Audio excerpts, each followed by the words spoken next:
Painting महात्मा की बेटी होने का गर्व है। बहुत सुंदर पेंटिंग है, लेकिन इसका बड़े केकड़े से क्या लेना देना है? मेरे पापा ने कहा बड़े केकड़े ऐसे पानी से पकड़े जाते हैं, हम सीधे पकड़ सकते हैं।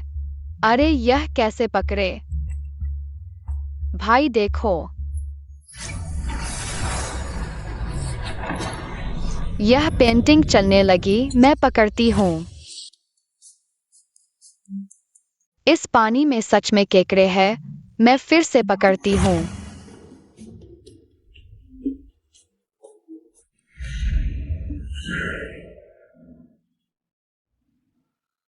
हम स्वादिष्ट है। XIA। क्या तुम मेरे लिए कुछ चांदी बना सकती हो? चांदी? वह क्या है? चांदी एक अच्छी चीज है। हाँ है।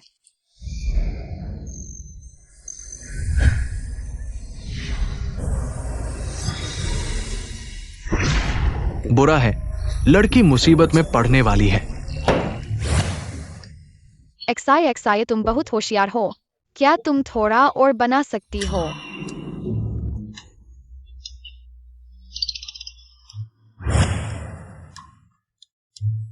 यह क्या हो रहा है? XIA का हाथ कैसे हिल नहीं रहा? मूर्ख शिष्य, अभी तक गलती नहीं माना। गुरुजी,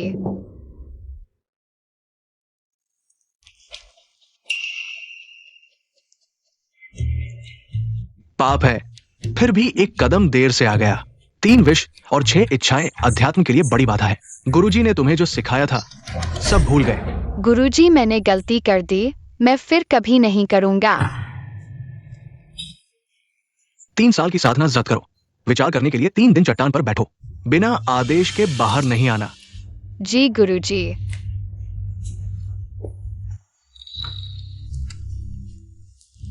मैं XIA, तुमने गलती कर दी। अब जल्दी से सामान इकट्ठा करो। पहाड़ से नीचे जाने के लिए तैयार हो जाओ। गुरुजी कृपया करो, XIA को निकालो। XIA अब कभी बिना सोचे समझे पेंटिंग नहीं करेगी।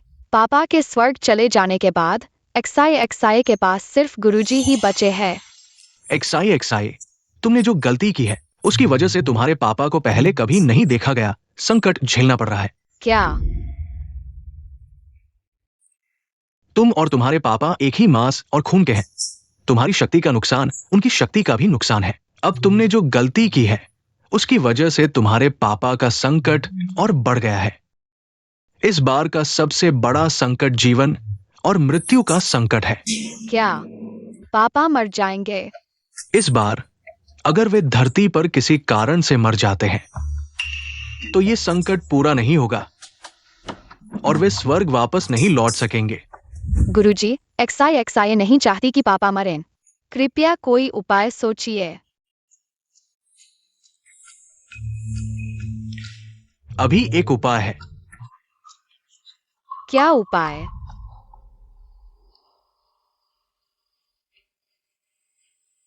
XIA, क्या तुम अपनी गलती का जिम्मा खुद लेने को तैयार हो? जिसने गांठ बांधी है उसे ही खोलना होगा। तुमने जो संकट पैदा किया है उसे तुम्हें खुद ही सुलझाना होगा। बस धरती पर जाने के बाद तुम अपनी जादुई शक्तियों का उपयोग नहीं कर सकती। इस पुण्य पुस्तक के जरिए पुण्य इकट्ठा करो तो कुछ शक्तियां वापस मिल सकती है। पापा, मेरा इंतजार करना। XIA की गलती XIA खुद ही सुधार लेगी। सुना है इस बार की नीलामी की चीज बहुत खास है। सिर्फ एक लैंडस्केप पेंटिंग की कीमत कई करोड़ है। पता चला कि पापा की पेंटिंग सिर्फ स्वर्ग में ही नहीं, धरती पर भी लोगों की पसंदीदा है। अरे बच्ची, तुम्हें पता नहीं है, शेंशु परिवार के पूर्वज वो W के चित्रकार देवता थे, बहुत मशहूर। चलो अंदर चलकर देखते हैं।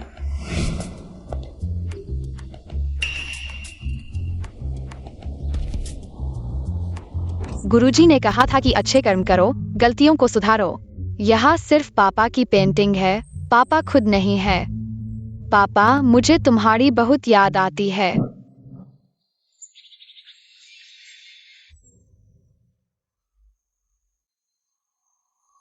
ओह, तुमने कितनी सुंदर पेंटिंग बनाई है। इसे क्यों फाड़ रहे हो? पहले धरती पर रहते हुए मैंने बहुत सारी चीजें देखी जो मेरी कल्पना को उत्तेजित करती थी। लेकिन अब देवता बनने के बाद मेरी कला में कोई जान नहीं रही। यह बहुत यांत्रिक हो गई है, पहले जैसी भावना नहीं आती। लेकिन वे पुराने देवता, वे पापा की पेंटिंग के लिए लाइन में लगे रहते हैं। इसका मतलब है कि पापा की पेंटिंग अच्छी है।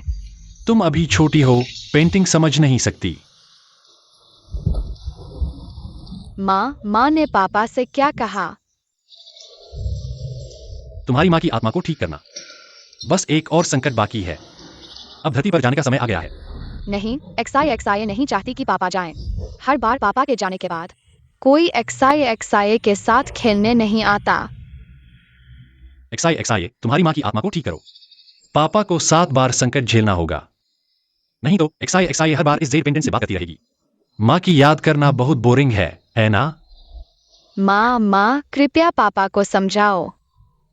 पापा को एक्साई के साथ और समय बिताने दो, ठीक है?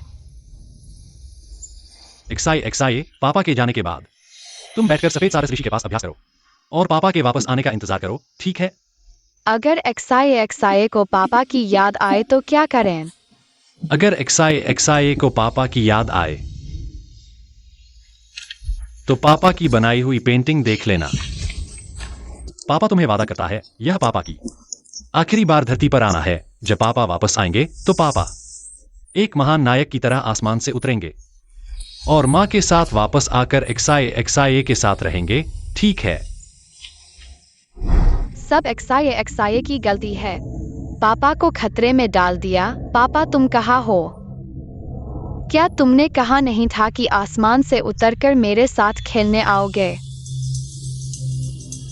होस्ट ने अच्छा काम किया है। 5 पॉइंट्स की कर्मा वैल्यू बहाल की गई है। कृपया और अच्छे काम करते रहें। कर्मा वैल्यू 5 पॉइंट से बहाल की गई है। तो क्या इसका मतलब है कि मैं जादुई शक्तियाँ प्राप्त कर सकता हूँ? गुरुजी ने सच कहा था। कोई छत से कूद रहा है, कोई छत से कूद रहा है। वाह, देखो कोई छत से कूद रहा है। डरो मत, एक्साई तुम्हें बचाने आ रही है। इस नीलामी की वस्तु बहुत मूल्यवान है। जब बात महत्वपूर्ण होती है तो गड़बड़ी होने की संभावना अधिक होती है। मुझे खुद निगरानी करनी होगी। लियो सचिव पूरी प्रक्रिया पर नजर रख रहे हैं। क्या गलत हो सकता है?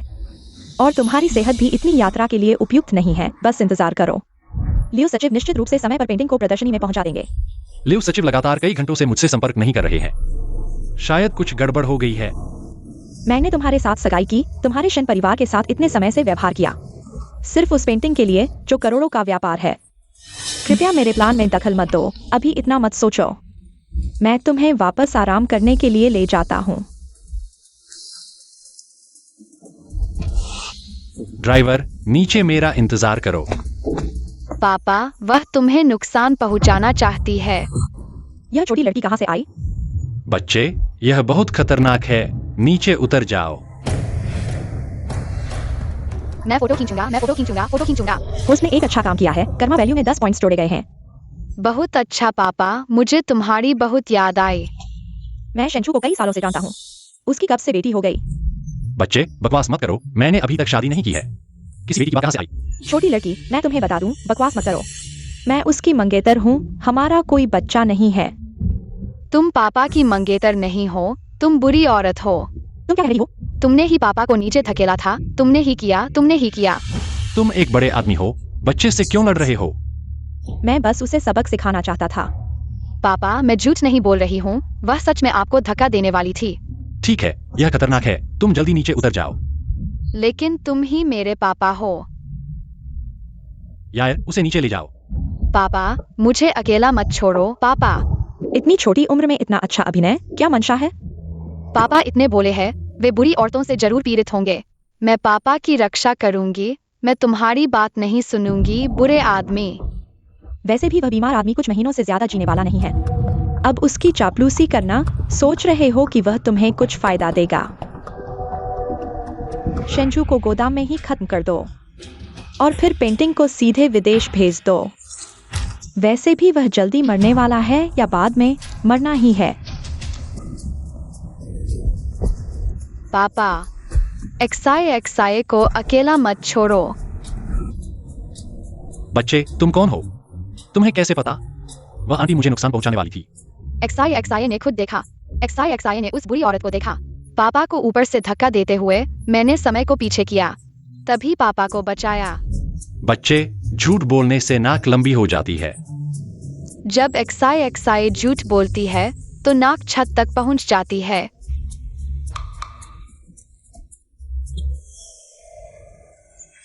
पापा, तुमने एक्साई को बांस की पेंटिंग सिखाई। एक्साई अब बांस की पेंटिंग कर सकती है। सच में? पापा से झूठ मत बोलना।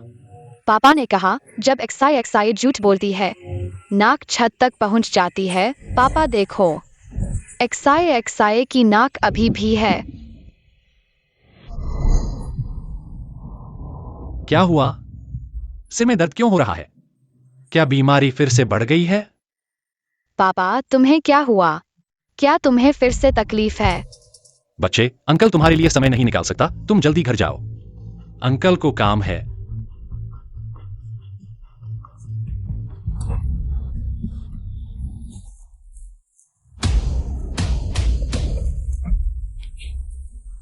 मुझे 8 नंबर गोदाम ले चलो। जी। जल्दी करो। अरे यह तो गलत है। एक्साई ने पापा को बचा लिया था, फिर भी पापा की जान खतरे में क्यों है? क्या? पापा तुम मत जाओ, तुम मर जाओगे पापा।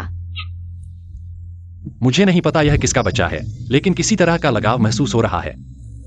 दुर्भाग्य से मेरा यह शरीर इस जन्म में कोई रिश्ता नहीं बन पाएगा। क्या करूं, क्या करूं?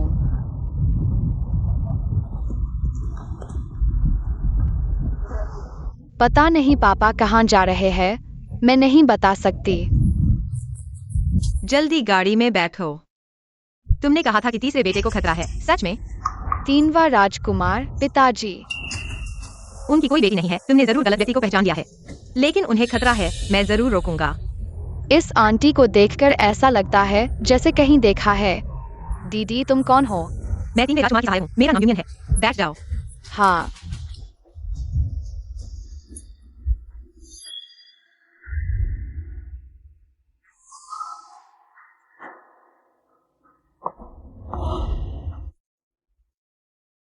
लगता है मैंने सही अनुमान लगाया। अरबों की पेंटिंग।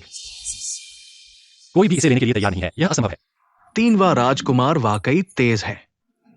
वह पेंटिंग सिर्फ शेन परिवार की विरासत नहीं है, बल्कि देश की धरोहर है। आज मैं मर भी जाऊं तो भी तुम्हें नहीं दूंगा। इसे विदेश नहीं जाने दूंगा। चलो।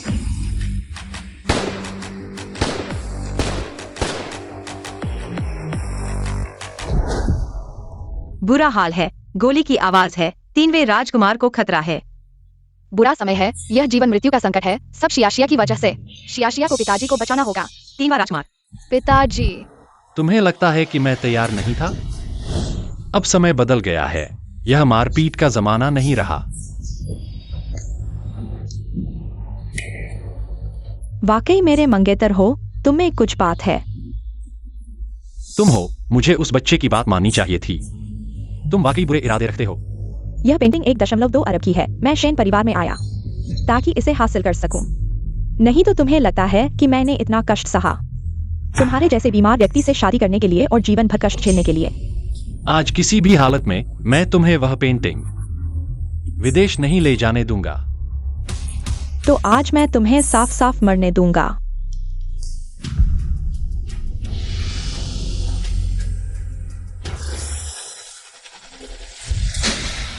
तुमने कहा था कि समय बदल गया है। मेरे हाथ की गोली विज्ञान का उत्पाद है जो घावों को जल्दी ठीक कर सकती है। देखते हैं आज कौन किसको मारता है। पिताजी, मैं तुम्हारी मदद करने आया हूँ। तुम यहाँ कैसे आए? यूनियन, जल्दी से उसे ले जाओ। 3वें राजकुमार, मैं तुम्हें कुछ नहीं होने दूंगा। तुम्हारी वाकई कोई और महिला है। वह बच्चा तुम्हारा है ना? शेंचो, तुम्हें देखकर नहीं लगता। तुम यहाँ बकवास मत करो।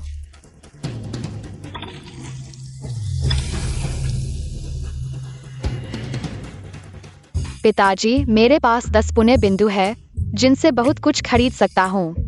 ये लोग छोटी गोलियां खा रहे हैं, बस एक कप चाय जो दवा के प्रभाव को खत्म कर देगी। यह कप तुमने अभी बनाया था ना? यह असली कैसे हो गया?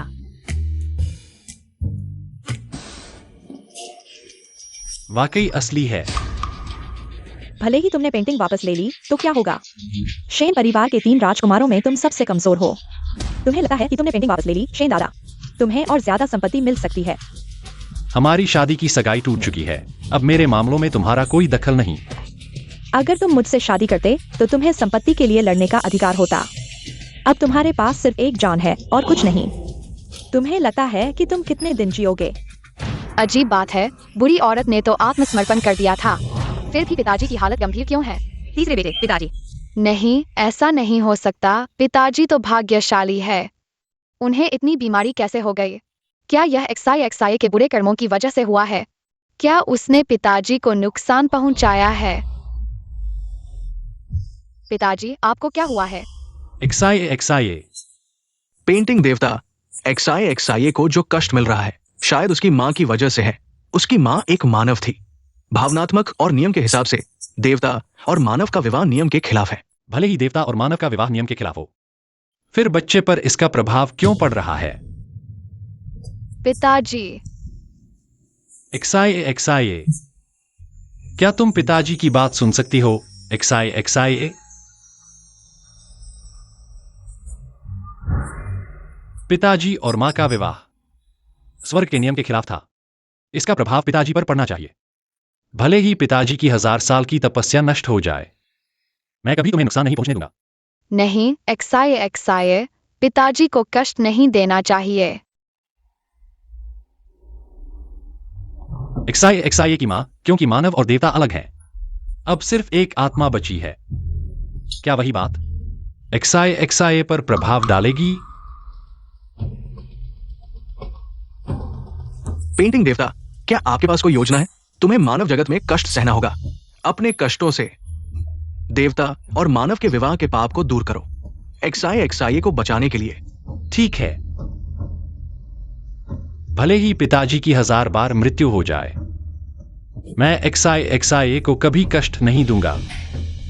मैं कभी XI को नुकसान नहीं पहुंचने दूंगा। पिताजी, पिताजी, पिताजी।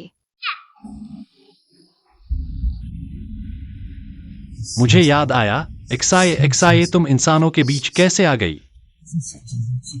XI तुम्हें ढूंढने आई है। मुझे अकेला मत छोड़ो। जब इंसान मरने के करीब होता है तो उसे बहुत कुछ याद आता है। पहले की बातें। बस दुख की बात है, पिताजी का शरीर अब काम नहीं कर रहा। पिताजी, मत मरो। यह सब XI के बुरे कर्मों की वजह से है।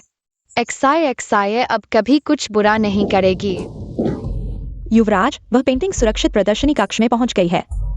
मैंने खुद इसे अंदर जाते देखा। अच्छा है। दीदी। तीसरे युवराज, इस जन्म में नहीं तो अगले जन्म में आपसे फिर मिलूंगी। यह मेरा अपना कर्म है, मेरे परिवार का इसमें कोई हाथ नहीं। XI पापा को मत मरने देना।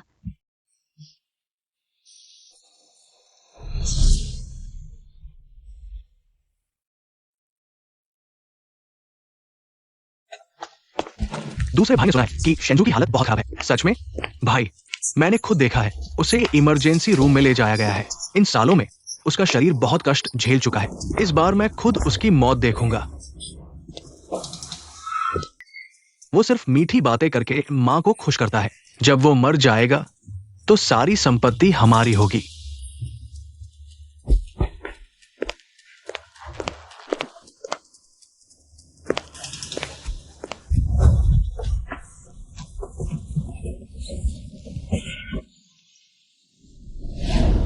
XI अगर पापा की याद आए तो पापा की बनाई पेंटिंग देख लेना।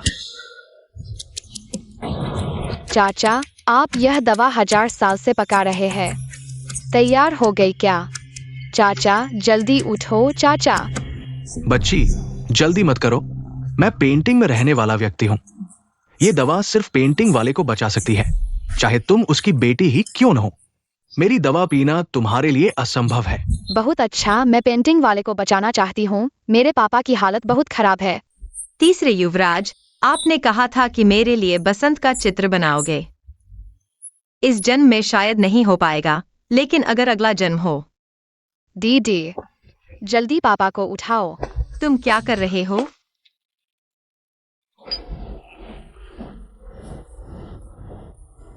अरे, तुम लोग क्या कर रहे हो? तीसरे भाई, तुम्हें क्या हुआ? तुम ऐसे कैसे हो गए? भाई, तुम भी परेशान मत हो, मैं तुरंत तीसरे भाई के अंतिम संस्कार की व्यवस्था करता हूं। बस ये बात अचानक हो गई। मैंने अस्थि कलश तैयार नहीं किया है, क्या दफना दे? बकवास बंद करो, पापा अभी नहीं मरे हैं। पापा, बच्ची, तुम उनकी कौन हो? जल्दी बाहर जाओ, तीसरे भाई के अंतिम संस्कार की व्यवस्था हम करेंगे। चलो। वह अभी नहीं मरे हैं, तुम लोग बाहर जाओ। देखो, वो तो चला गया। तीसरे भाई की मौत हो गई है, तुम लोग अंतिम संस्कार में क्यों रुकावट डाल रहे हो? तुम लोग क्या कर रहे हो? नहीं नहीं, तीसरे युवराज अभी मुझसे बात कर रहे थे, वह नहीं मरेंगे। पापा नहीं मरेंगे, तुम दोनों बुरे लोग हो, मेरे पापा को बुरा मत कहो।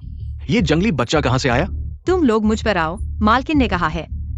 तीसरे युवराज की जिम्मेदारी मेरी है, बच्चे पर मत चिल्लाओ।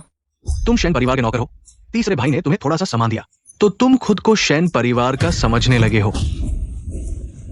दीदी, दोनों युवराज, मैं आपसे विनती करता हूँ, मैं युवराज के साथ 10 साल से हूँ, मुझे उनकी अंतिम क्रिया करने दो, उनके साथ जाने दो। ये क्या बकवास है? वो शैन परिवार का है, उनकी अंतिम क्रिया हम शैन परिवार के लोग करेंगे। तुम कौन होते हो? और वो बच्चा बस पिताजी पिताजी करता रहता है। क्या कचरा भी हमारे शैन परिवार में आ सकता है? दूसरे, उसे भी पकड़ लो। मुझ पर आओ, बच्चे को क्यों डरा रहे हो? मैं अभी तक मरा नहीं हूं, तुम लोग क्यों उत्तेजित हो रहे हो? मैंने अभी तुम्हारी धड़कन देखी थी। बहुत अच्छा, लगता है चाचा की दवा काम कर गई। पिताजी का जीवन संकट टल गया।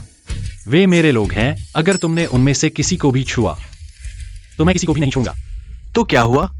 तुम बीमार सा दिख रहे हो, कितने दिन और जियोगे? क्या? पर मुझे लगता है मैं अभी ऊर्जा से भरा हूं, जैसे मैं फिर से जन्म ले चुका हूं। अरे यार, तुम दोनों झूठ बोल रहे हो, पर इतना भी नहीं कि यकीन हो जाए। तीसरा वाला, क्या वह तुम्हें इतना मार सकता है? तीसरा वाला एक लड़की को गोद ले रहा है और उसे बेटी बना रहा है। वो बहुत घमंडी है। माँ, तीसरा वाला बड़ों का सम्मान नहीं करता। उसे पता नहीं है कहां से एक बच्चा उठा लाया है। तीसरा वाला एक बेटी गोद ले रहा है। हाँ माँ, तुम इसे नजरअंदाज नहीं कर सकती। अगर ऐसा चलता रहा तो हमारा शैन परिवार वाकई में शरणार्थी कैंप बन जाएगा। यह तो बिल्कुल गलत है। माँ, दादाजी, मैं जल्द ही दादी से मिलने जा रहा हूँ। तुम्हें क्या लगता है मैं उन्हें क्या दूं? ये क्या मुश्किल है? दादी को कमर दर्द की शिकायत है, जो 1-2 दिन की बात नहीं है। मैं तुम्हें एक अच्छी चीज दूंगा जो कमर दर्द के लिए बहुत कारगर है। अच्छा अच्छा।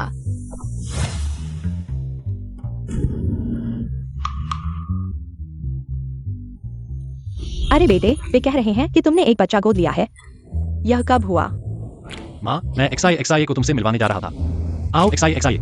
यह बच्चा कहाँ से आया है? बच्चा गोद लेने से पहले ये तो पता होना चाहिए कि बच्चा कहां से आया है। माँ, इस बच्चे की वजह से लियू परिवार के साथ हमारी सगाई टूट गई है। क्या? माँ, लियू किंग हमारे घर में आई, उसका मकसद साफ नहीं था, यह सगाई नहीं होनी चाहिए थी। तुम जानते हो मैंने कितना प्रयास किया। तुम्हें बताऊं, ये लियू परिवार की शादी की बात तुम्हारी माँ ने कितनी मेहनत की है, तुम जानते हो। दादी, क्या तुम्हारी कमर में दर्द है? तुम किसके बच्चे हो? चलो, चाचा तुम्हें घर ले चलता हूँ। जाओ, अपने माता पिता के पास जाओ। वही मेरे पिता है। XI पिता की लाडली बेटी है। दादी पिता की परिवार की है, इसलिए मैं तुम्हारी परिवार की हूँ। क्या? तीसरे, कहीं तुम धोखेबाज के चक्कर में तो नहीं पड़ गए? हाल ही में कुछ माता पिता अपने बच्चों को धोखा देने के लिए भेज रहे हैं। अमीर लोगों से पैसे लेने की घटनाएं कम नहीं है। मैंने XI को गोद लिया है। XI शैन परिवार की है, मेरी अपनी बेटी है। माँ, बस इसे अपनी पोती के रूप में स्वीकार कर लो, वह तुम्हारी सेवा करेगी। XI, तुमने कहा था कि दादी की कमर दबाओगी। जाओ। मेरी कमर का दर्द बहुत पुराना है, वह बस थोड़ा दबाएगी, मैं ठीक हो जाऊंगी। देफू, गाड़ी तैयार करो, मुझे अस्पताल ले चलो। ठीक है माँ।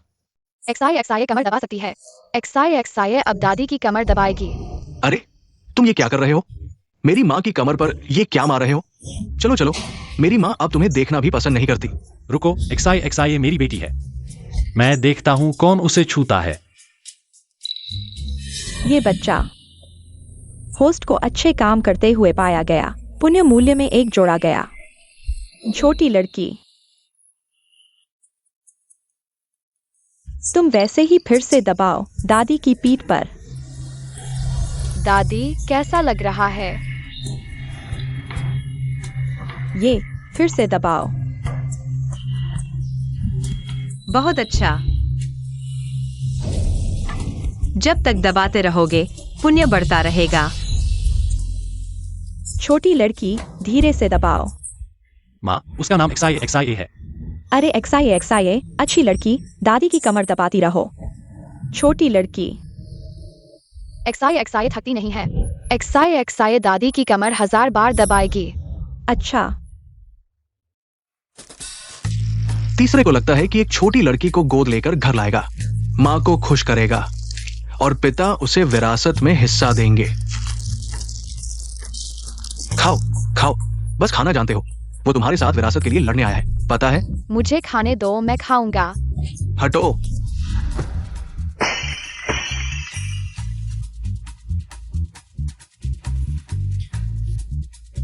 बुरा हुआ, वो पिता का पसंदीदा फूलदान था। अब तुमने बड़ी मुसीबत खड़ी कर दी। भैया, तुम क्यों डर रहे हो? किसने फूलदान तोड़ा? फिर किसी ने देखा भी नहीं। सही कहा, यह बोतल एक्सायोलों ने तोड़ी होगी। क्या वो छोटा भिखारी नहीं तोड़ सकता था?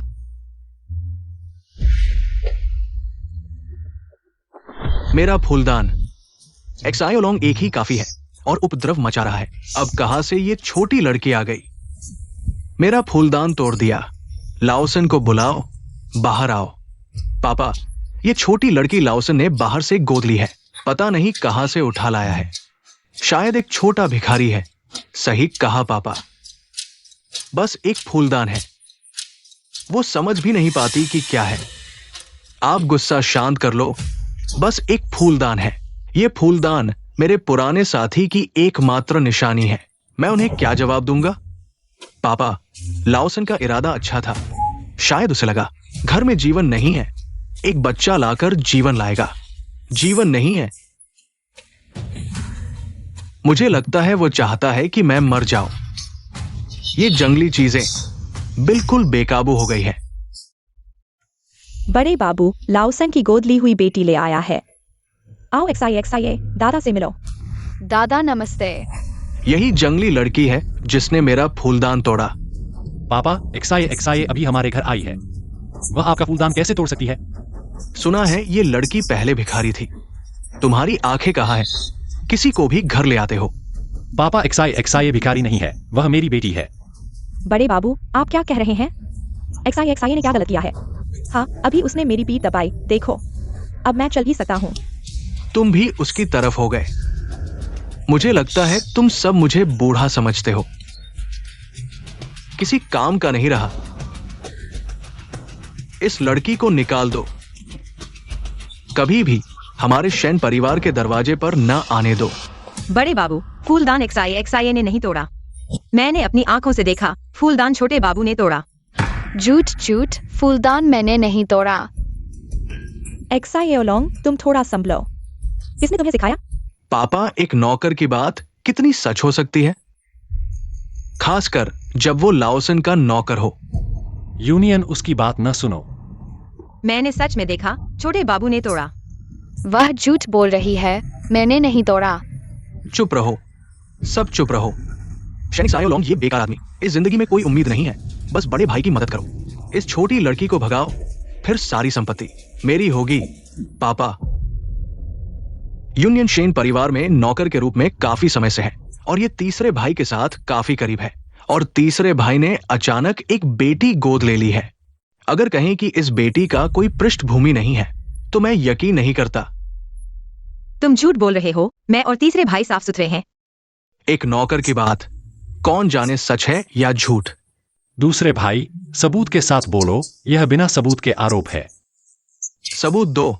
फिर उसने कहा कि फूलदान जियोलोंग ने तोड़ा है। क्या उसके पास सबूत है? मैंने अपनी आंखों से देखा है। लड़ाई मत करो। मेरा शेन परिवार शरणार्थी केंद्र नहीं है। आज एक बच्चा ले आए, कल कितने ले आएंगे सोचना भी मुश्किल है। अरे यह सिर्फ एक फूलदान की बात है। तुम बच्चे पर इतना गुस्सा क्यों कर रहे हो? दादा तुम्हें नहीं चाहते। दादी चाहती हैं। चलो दादी की कमर दबाओ। चले जाओ, चले जाओ, फिर कभी वापस मत आना। अब से मेरे शेन परिवार के दरवाजे पर कदम मत रखना। दादा गुस्सा मत करो। मैंने कहा शेन परिवार के दरवाजे पर कदम मत रखना। तुम सुन नहीं रहे हो? शिया बूढ़ा क्या कर रहा है? शिया दादी को दिखाओ कि कहीं चोट तो नहीं लगी। दादी, हालांकि दादा शियाशिया को पसंद नहीं करते, लेकिन शियाशिया ने दादा से कहा है कि फूलदान ठीक कर दूंगी। शियाशिया झूठ नहीं बोल सकती। शियाशिया बुरा बच्चा नहीं बन सकती। अरे यह बच्चा इतना जिद्दी क्यों है? दादा, पापा ने मुझे बताया है कि इंसान को वादा निभाना चाहिए, भले ही दादा शियाशिया को भगा दें। शियाशिया फूलदान ठीक कर देगी। इतनी छोटी उम्र में झूठ बोलना तुम कैसे ठीक करोगी? तीसरे भाई, मुझे पता है कि तुम्हें महिलाओं से परेशानी होती है ना? लेकिन इतना भी नहीं कि ऐसी एक लड़की गोद ले लो जो झूठ बोलने में माहिर है। शिया चलो, दादा की जिद्दी बातों पर ध्यान मत दो। दादी तुम्हें अच्छा खाना बनाएंगी। चलो चलो चलो, सब चले जाओ। शेन परिवार में सिर्फ मैं ही रहूंगा। वैसे भी तुम सब लोग मुझे पसंद नहीं करते। अरे यह जिद्दी बूढ़ा आदमी, तुम सच में तक नहीं समझते। तुम बच्चे पर इतना गुस्सा क्यों कर रहे हो? दादी, गुस्सा मत करो। गुस्सा करने से कमर दर्द होगा। यह बच्चा बहुत अच्छा है। अरे यह दादा तुम्हें नहीं चाहते, दादी चाहती हैं। अब से कोई भी शियाशिया को भगाने की कोशिश करेगा। दादी जी पहली इंसान है जो सहमत नहीं है। मालिक, यूनियन मालिक, अगर आप किसी को निकालना चाहते हैं, XIA को न निकालें, मुझे निकाल दें। यूनियन, तुम यह क्या कर रहे हो? तीसरे बेटे, आपका स्वास्थ्य हमेशा कमजोर रहा है। XIA से मिलने के बाद ही आपकी हालत में सुधार हुआ है। XIA आपकी छोटी किस्मत वाली है। अगर किसी को जाना है तो मुझे जाने दें। नहीं, बहन पिताजी के लिए अच्छी है। XIA बहन को जाने नहीं देंगी। XIA, बात मानो। बहन के जाने के बाद तुम पिताजी का अच्छे से ख्याल रखना। बहन, XIA दादाजी का फूलदान ठीक कर देंगी। तुम्हें जाने की जरूरत नहीं होगी। XIA, दादाजी गुस्से में है। हम पहले चलते हैं और फिर वापस आते हैं, ठीक है? रुको, क्या उसने ये नहीं कहा था कि वो इस फूलदान को ठीक कर सकती है? बच्चे बड़ी बातें करते हैं। मैं देखना चाहता हूं तुम इस फूलदान को कैसे ठीक करोगी। अगर ठीक नहीं किया तो तुम और वो दोनों को शेन परिवार से जाना होगा। हमेशा के लिए वापस नहीं आना चाहिए। तुम बच्चे को क्यों परेशान कर रहे हो? इस फूलदान को देखो, यह इतना टूट गया है। अगर तुम पेशेवर मरम्मत करने वाले को बुलाओगे, वह भी इसे ठीक नहीं कर सकता। लेकिन उसने खुद कहा था, बात नहीं निभाई, झूठ बोलती है। अच्छा XIA अब दादाजी का फूलदान ठीक कर देंगी। बस एक हूबहू चित्र बनाना है और यह असली बन जाएगा। अब तक की पुण्याई शायद काफी हो गई है। क्या वो सच में चिपकाने वाली है? आज ये छोटी लड़की निश्चित रूप से निकाल दी जाएगी। मैं तुम्हारे बेकार बेटे को भी निकाल दूंगा। शेन परिवार की सारी चीजें मेरी हैं। अरे XIA, कान से सावधान। हाथ में न चुप जाओ। दादी चिंता न करें, XIA फूलदान ठीक कर देंगी। दादाजी गुस्सा नहीं करेंगे। अगर XIA चली गई तो मैं भी चला जाऊंगा। तुम जाओ, सब जाओ।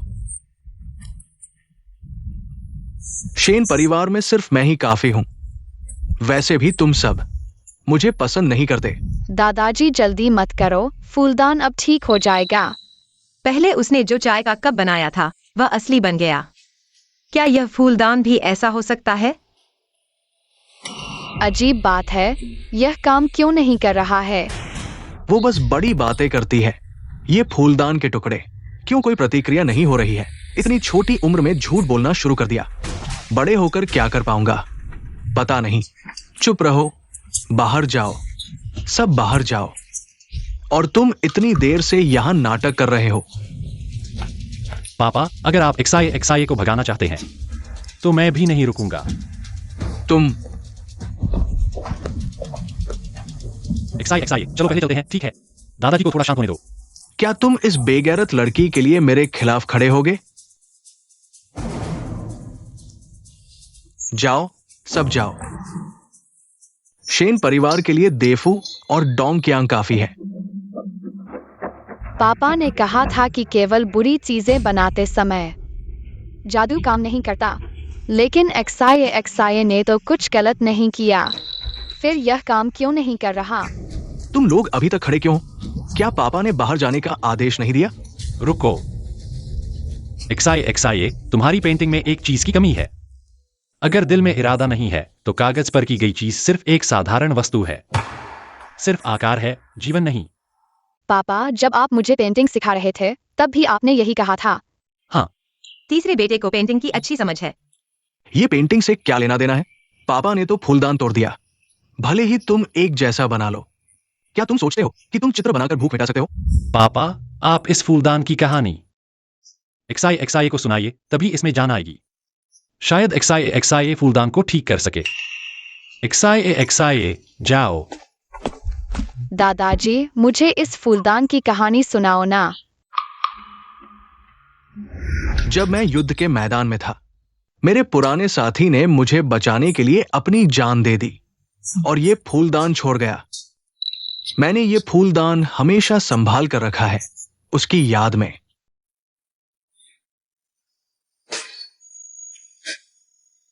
अगर मेरे पुराने साथी को पता चले कि मेरे ये बेटे पोते इतने बेकार हैं, तो शायद वो चाहता कि मैं भी उसके साथ चला जाता। दादाजी, आप पापा के पापा हो। XIA आपको अकेला नहीं छोड़ेगी। हम आपको अकेला नहीं छोड़ेंगे। तुम लोग सोचते हो कि मैं बूढ़ा हो गया हूं और दिमाग से कमजोर हो गया हूं, लेकिन मैं अच्छी तरह जानता हूं तुम लोग सिर्फ मेरी संपत्ति चाहते हो।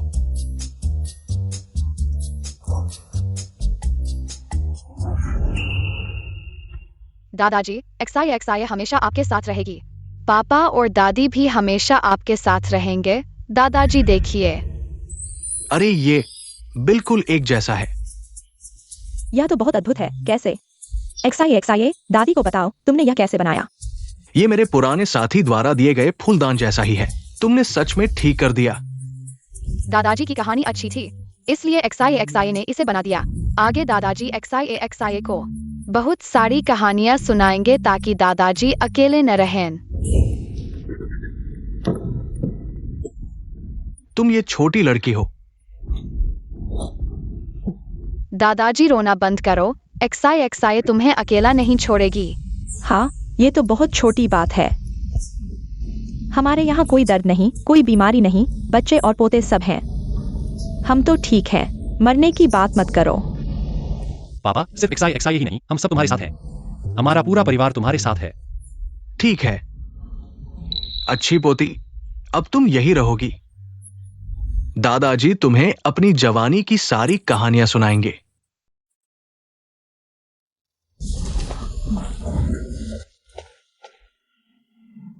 पापा, ये तो बहुत अद्भुत है। पेंटिंग से वास बना सकते हैं। तो अगर मैं फिर से वास तोड़ दूं तो डरने की जरूरत नहीं। अरे चुप रहो। सिर्फ वास ही नहीं, बहुत सारे स्वादिष्ट चीजें भी बना सकते हैं। तो वास सच में तुमने तोड़ा था। छोटी उम्र में गलती करके मानने से इनकार कर दिया और दूसरों पर दोष डाल दिया। तुम्हारे माता पिता में से किसने तुम्हें ये सिखाया? पापा, बच्चा है, छोड़ दो। तुम्हें पता है कि वास किसने तोड़ा है ना? और दोष XIA पर डाल दिया। मैंने लगभग एक निर्दोष को दोषी ठहरा दिया। यूनियन उठ जाओ। धन्यवाद मालिक। तुम लोगों ने अभी यूनियन पर झूठा आरोप लगाया। माफी मांगो। एक नौकर है, इतना बड़ा मामला क्यों बना रहे हो? छोड़ दो तीसरे बेटे। नहीं छोड़ सकते, माफी मांगो।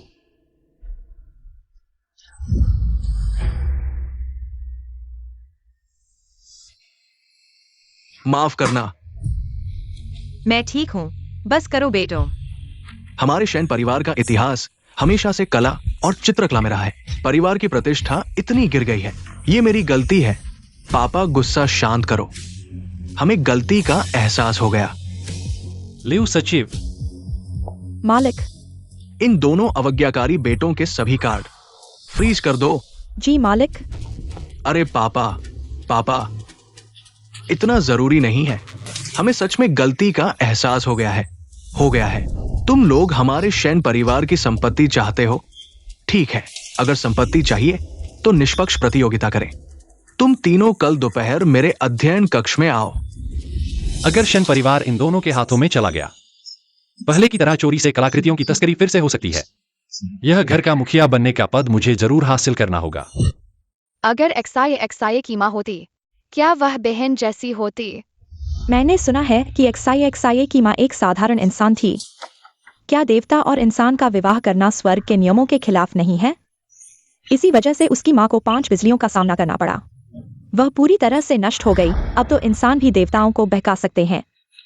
मेरे ख्याल से यह लड़की बड़ी होकर भी एक लोमड़ी जैसी होगी। तुम लोग झूठ बोल रहे हो। मेरी माँ दुनिया की सबसे अच्छी इंसान थी। वह लोमड़ी नहीं थी। तो फिर बताओ, तुम्हारी माँ कैसी दिखती थी? मैं क्या उसके नुकीले कान और नाक थे? 9 पूंछें थी? क्या वह गुफा में रहती थी और तुम जैसे बच्चों को खाती थी? तुम लोग झूठ बोल रहे हो। एक्साई, गुरुजी, तुम लोगों को हमारी गुरु माता की प्रतिष्ठा का निर्णय लेने का अधिकार नहीं है। गुरुजी, कृपया हमें माफ कर दीजिए। आज से तुम लोगों को आने की जरूरत नहीं है। गुरुजी हमें माफ कर दीजिए। एक्साई, चलो हम चलते हैं।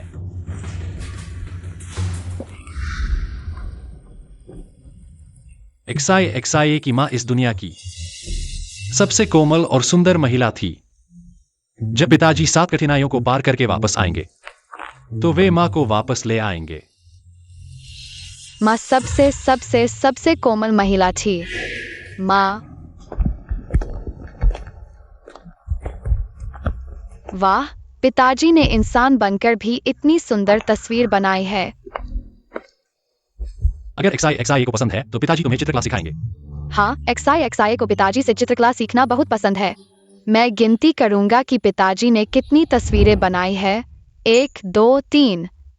ये सब आमतौर पर यूनियन मदद करती है। मुझे नहीं पता कि कितनी है।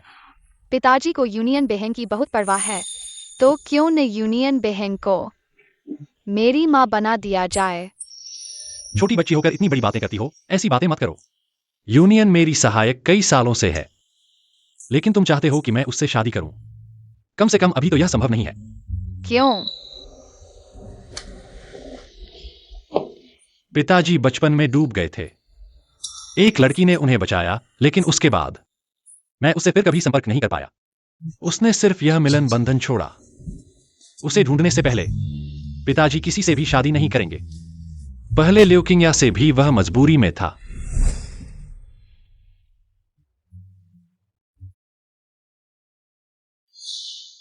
मुझे याद आया, माँ। युवराज, महाराज आपको अध्ययन कक्ष में बुला रहे हैं। कुछ बात करनी है। शायद परिवार के उत्तराधिकारी के बारे में चर्चा होगी। एक्साई, तुम यहां अच्छे से खेलो, ठीक है? हाँ, यूनियन, कृपया उसकी देखभाल करना। ठीक है। एक्साई बहन तुम्हें खेलने ले जाएगी। ठीक है। यूनियन बहन, तुम हमेशा घूंघट क्यों पहनती हो? बहन के पास एक छोटा सा रहस्य है।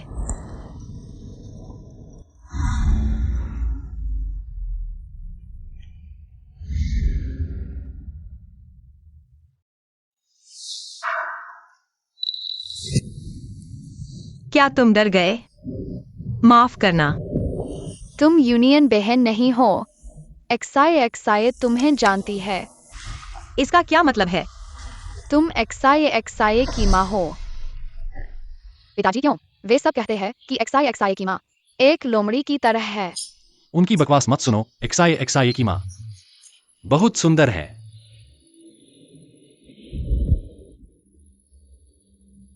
बस एक्साई की माँ बहुत दूर है। पिताजी को कई कठिनाइयों से गुजरना होगा, तब जाकर उन्हें वापस ला सकेंगे। मैं माँ को देखना चाहता हूँ। पिताजी, तुम बताओ, क्या मैं माँ की तस्वीर बनाऊं? एक्साई की माँ, दुनिया में बहुत कम ऐसी सुंदर महिलाएं हैं। उनकी बादाम की आंखें बहुत कोमल हैं, भौहें काले हैं, बाल काले और चमकदार हैं, थोड़ी नुकीली है। मेरी एक्साई से कुछ मिलती जुलती हैं। ठीक है पिताजी। हाँ, एक्साई की पेंटिंग और बेहतर हो गई है, पहले से ज्यादा मिलती है। हाँ, पिताजी ने अच्छा कहा। चलो हम कमल के तालाब पर चलते हैं। पिताजी, XIA को माँ के बारे में और बताओ। हम और तस्वीरें बनाएंगे, ठीक है? ठीक है, चलो।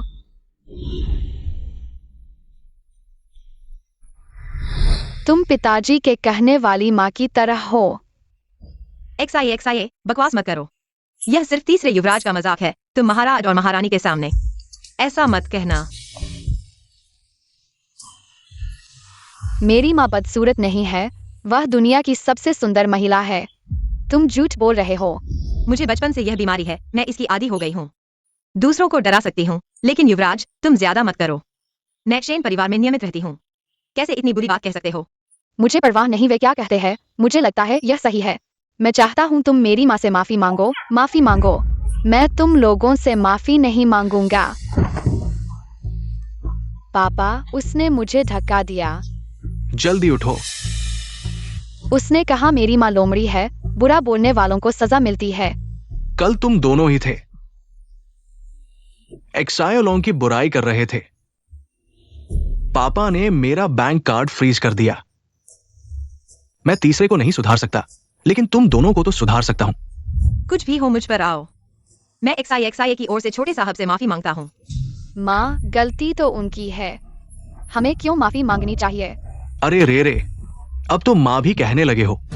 तुम सच में लोमड़ी हो। एक नौकर और ऊंची शाखा चढ़ने की कोशिश कर रहा है, और वो भी शेंझू उस बेकार आदमी की। बदसूरत। मैं तुम्हें बुरा बोलने नहीं दूंगा, मैं अपने पापा को बताऊंगा। अपने पापा को बताओगे? वो मेरे साथ क्या कर सकते हैं? वो बीमार है, मैं ही शेन परिवार का मुखिया हूं। क्या सच में?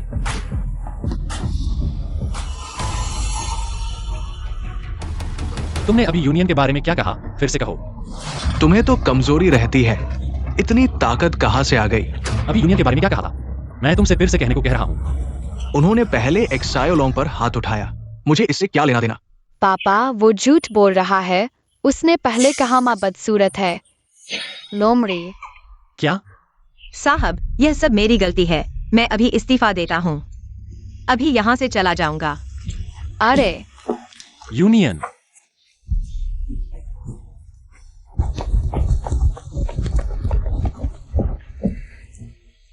यह तुम्हारी गलती नहीं है। मैं शेंदेफू से तुम्हें माफी मंगाऊंगा। साहब, मैं बदसूरत हूँ, मुझे इसकी आदत हो गई है। सच में अब शेन परिवार में रहना उचित नहीं है। चेहरे पर निशान होना तुम्हारी गलती नहीं है। मैं अभी शहर के सबसे अच्छे डॉक्टर को ढूंढूंगा, जरूर तुम्हें ठीक कर दूंगा। नहीं साहब, मैंने आपको बहुत परेशान किया है, अब और परेशान नहीं कर सकता। तुम समझ क्यों नहीं रहे हो? जब मैं गोदाम में खतरे में था, तुमने पहले XIA को लेकर मेरी मदद की। इन सालों में मेरा यह शरीर, डॉक्टरों ने कहा था 30 साल से ज्यादा नहीं जी पाऊंगा, लेकिन तुम हो जो हमेशा मेरे साथ रहे, मुझे प्रोत्साहित किया और सहारा दिया। क्या तुम मुझे एक मौका नहीं दे सकते तुम्हारा एहसान चुकाने का? साहब, आप तो शेन परिवार के मुखिया बनने वाले हैं। अगर मेरे साथ किसी तरह की अफवाह फैलती है और यह आपको प्रभावित करती है, तो मैं खुद को कभी माफ नहीं कर पाऊंगी। नहीं नहीं, माँ बिल्कुल भी बदसूरत नहीं है। माँ बहुत सुंदर है। XIA माँ का चेहरा ठीक कर सकती है। XIA, मुझे दिलासा मत दो। मैंने कई डॉक्टरों को दिखाया है, लेकिन मेरा चेहरा ठीक नहीं हो पाया। तुम एक बच्ची हो, तुम्हारे पास क्या उपाय हो सकता है? XIA के पास उपाय है। पिताजी, मेरी एक मदद करो। क्या? XIA को बड़े केकड़े खाने हैं, बहुत सारे बड़े केकड़े खाने हैं। आईना आईना, इन तीनों लोगों में सबसे सुंदर महिला कौन है? वह तो फूलों की परी आप है। झूठ। अगर मैं तीनों लोगों में सबसे सुंदर हूँ, तो शेनवेई जनरल मुझसे क्यों नहीं मिलने आते? हर बार वह झील की परी के पास जाते हैं, वह घृणित व्यक्ति। अरे, यह पुरुष और महिला के मामले में एक आईना हूँ, मुझे क्या पता। फूलों की परी बहन।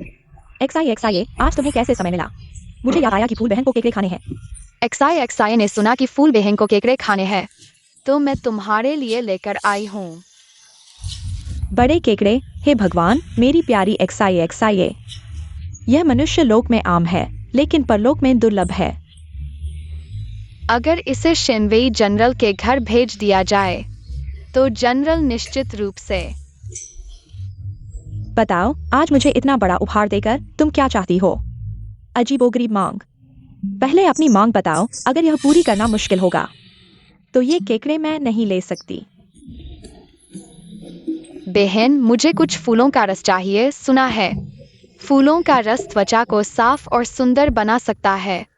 मुझे लगा कि कुछ और है। यह फूलों का रस तो मेरे पास बहुत है, लेकिन तुम्हारी उम्र में अभी फूलों का रस इस्तेमाल करने का समय नहीं आया है। अरे, इसे अच्छे काम के लिए ले जा रही हूँ। ठीक है। धन्यवाद फूलों की परी बहन।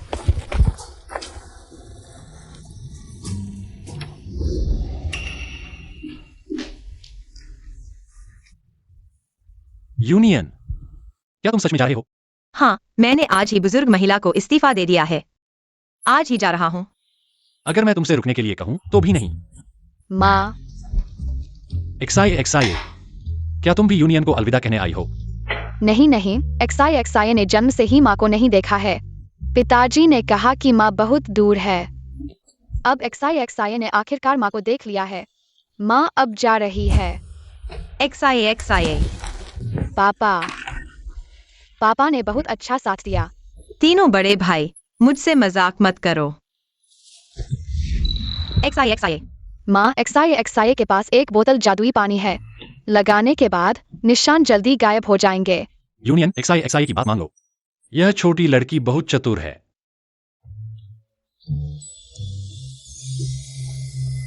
यह ठीक है। यह क्या पानी है? यह एक्साई ने फूलों की परी बहन से मांगा है। सुंदर जादुई पानी जो इसे लगाता है, उसके सभी निशान ठीक हो जाएंगे। माँ, तुम देखो, तुम अब हो आकाश और पृथ्वी की सबसे सुंदर महिला। एक्साई बड़े भाई, तुम लोग मुझसे मजाक मत करो। मैं कैसी दिखती हूँ? मैं खुद जानती हूँ, यह कोई सपना नहीं है। यह कैसे एक बार में ठीक हो सकता है? अरे माँ, तुम देखो तो सही।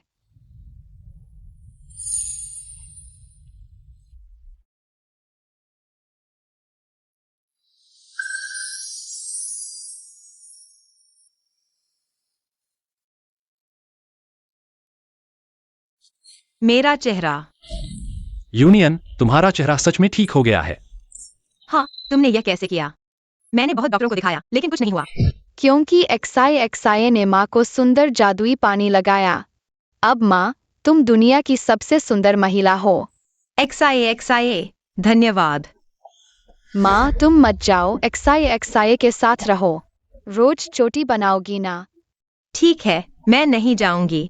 एक्साई का एहसान चुकाऊंगी। यह कौन सा बदसूरत है? तुम ही बदसूरत हो, देखो तो सही। मेरी माँ आकाश और पृथ्वी की सबसे सुंदर महिला है। कैसी लगी मेरी माँ? सुंदर है ना? खुश होने की क्या बात है? तुम लोग तीसरे बड़े भाई के साथ हो। ये भाग्य है या दुर्भाग्य, ये अभी तय नहीं हुआ है। हम चलो बेटे। स्या,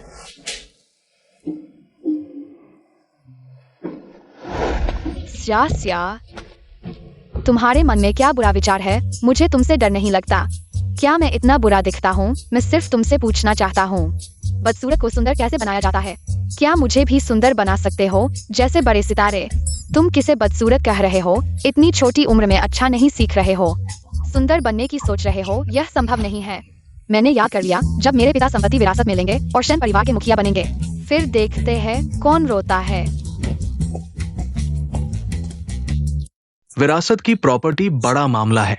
ऐसे बड़े मामले में मैं किसी का पक्ष नहीं लूंगा। कल दोपहर हॉल में मैं खुद तुम्हारे लिए जांच का तरीका घोषित करूंगा।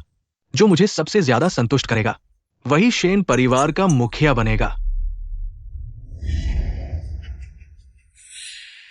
बस अगर मुझे पहले से पता चल जाए पापा की जांच, तो मैं तीसरे नंबर वाले बेकार आदमी से हारने वाला नहीं हूं।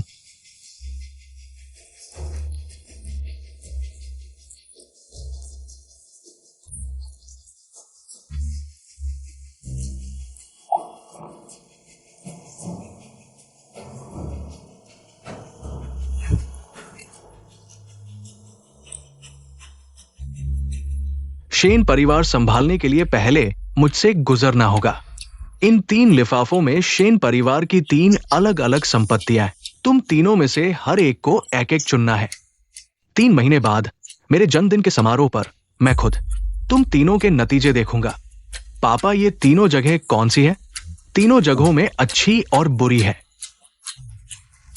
तुम खुद चुनो जो सबसे अच्छा प्रबंधन करेगा, उसे ही शैन परिवार की मुखिया की जिम्मेदारी दी जाएगी। मैं तो पहले ही देख चुका हूं, एक जमीन, एक पहाड़ी इलाका, एक बंजर जमीन। दूसरे नंबर का बच्चा पूर्व पत्नी के पास है, वो तो अकेला ही है। बस सबसे खराब बंजर जमीन तीसरे नंबर वाले को दे दो, मुखिया की जगह मेरी हो जाएगी। एक्साई, तुम्हारा भाग्य अच्छा है। तुम पापा के लिए एक चुनोगी ना? लेकिन अगर एक्साई अच्छी जगह नहीं चुन पाई तो क्या होगा? तो पापा एक्साई के साथ मिलकर बेकार को कीमती बना देंगे। जाओ।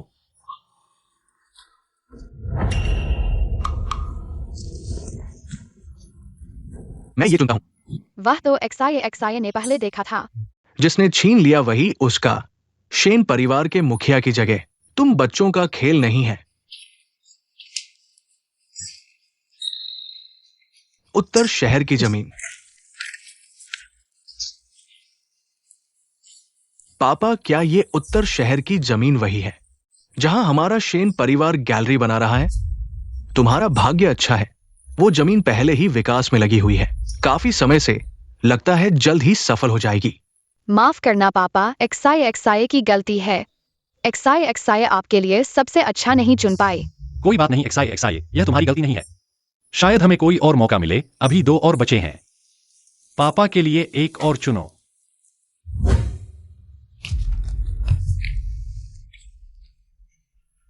तुमने धोखा दिया। बच्चे को परेशान करने में क्या बहादुरी है? इस तरह के मामले में पहले बाद में क्या होता है? इसके अलावा हमें तो पता भी नहीं लिफाफे में क्या है ना?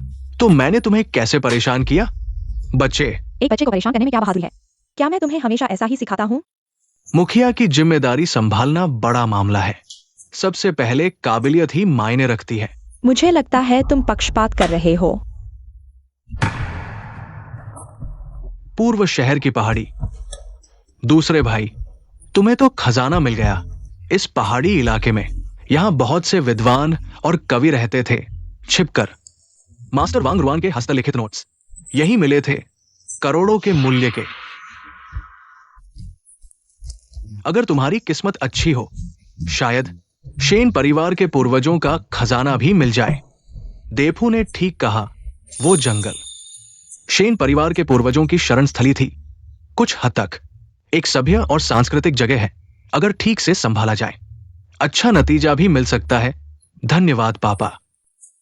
हालांकि भैया की जमीन जैसी नहीं, लेकिन तीसरे भाई से बेहतर हो तो कोई नुकसान नहीं। आज हो, यह आखिरी लिफाफा तुम खोल कर देखो। शायद तुम्हारे दोनों भाइयों से भी बेहतर निकले। शिया की किस्मत पापा से बेहतर है। पापा की मदद करो। आओ। शहर के दक्षिण की बंजर जमीन है। बुजुर्ग, आपने ऐसी जगह आजो को क्यों दी? दादी, शहर के दक्षिण की बंजर जमीन क्या है? शहर के दक्षिण की बंजर जमीन बस एक छोड़ी हुई जगह है। वहां सिर्फ जंगली घास है और बहुत दूर भी। जब आजो ने वो बंजर जमीन चुनी है तो उसे ही संतोष करना पड़ेगा। मुझे लगता है आप पक्षपात कर रहे हैं। मां, ऐसा मत कहो। अच्छा हो या बुरा, तीसरे भाई ने खुद चुना है। नहीं, शिया ने तो दूसरे 2 लिफाफे चुने थे। तुम लोगों ने शिया के हाथ से छीन लिए। फिर तीसरे भाई को ही दोष देना चाहिए, एक बच्चे को भेजकर। अगर हिम्मत है तो खुद आकर लड़े। दादा, शिया, शेन परिवार की विरासत बड़ी बात है। बच्चे इसे नहीं संभाल सकते। अच्छा बच्चा बनो। 3 महीने बाद मेरे जन्मदिन के भोज पर मैं तुम सबके नतीजे देखूंगा। जो मुझे संतुष्ट करेगा, मैं उसे शेन परिवार का मुखिया बनाऊंगा। तीसरे भाई, सुनता हूं वो बंजर जमीन जहां घास तक नहीं उगती। कई बिल्डर हार गए संभल कर।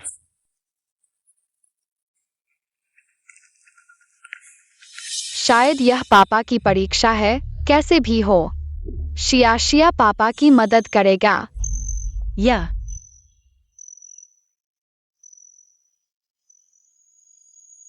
लगता है इस जमीन में सच में कुछ नहीं है। माफ करना पापा। शियाशिया आपके लिए अच्छी जगह नहीं चुन पाया।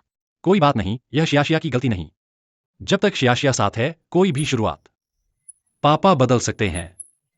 बस अब यहाँ जोश न दिखाओ, इतनी तेज हवा चल रही है, ठंड लग जाएगी। तुम भी ठंड में मत रहना। पिताजी माँ के प्रति बहुत अच्छे हैं। तीसरे बेटे इतने समझदार हैं, वे जो भी करेंगे सफल होंगे। इस जमीन में वास्तव में कुछ भी नहीं है। मैं पिताजी की मदद कैसे करूं? लड़की, जल्दी बाहर आओ। अरे बर्बाद हो गया, आज ही बोए गए बीज। तुमने सब रौंद दिया। लेकिन इस जमीन में कुछ भी नहीं है। तुम क्या जानो, यहां पहले पानी की बहुतायत थी। पानी और मिट्टी बहुत उपजाऊ थी। सूखे के बाद यह बंजर हो गई। जंगली घास के अलावा कोई अनाज नहीं उगता। पूर्वजों से थोड़े अच्छे बीज खरीदे थे, आज ही बोए थे, तुमने सब रौंद दिया। मुझे लगता है कि यह जमीन पहले ही बंजर हो चुकी है। तुम अमीर लोग खेती के बारे में क्या जानो? कुल मिलाकर आज तुमने हमारी फसल को नुकसान पहुंचाया, तो मुआवजा देना होगा। हम मुआवजा। तुम कहते हो कि ये बीज देवता ने तुम्हें दिए हैं। मुझे लगता है कि वह देवता बहुत बड़ा बदमाश है। एक्साई बेकार की बात मत करो। नहीं, एक्साई सही कह रही है। तुम्हारी यह बंजर जमीन पहले ही अनाज उगाने लायक नहीं है। अगर अब कोई देवता तुम्हें अनाज बेच रहा है, तो वह बदमाश देवता है। तुम देवता पर सवाल उठा रहे हो।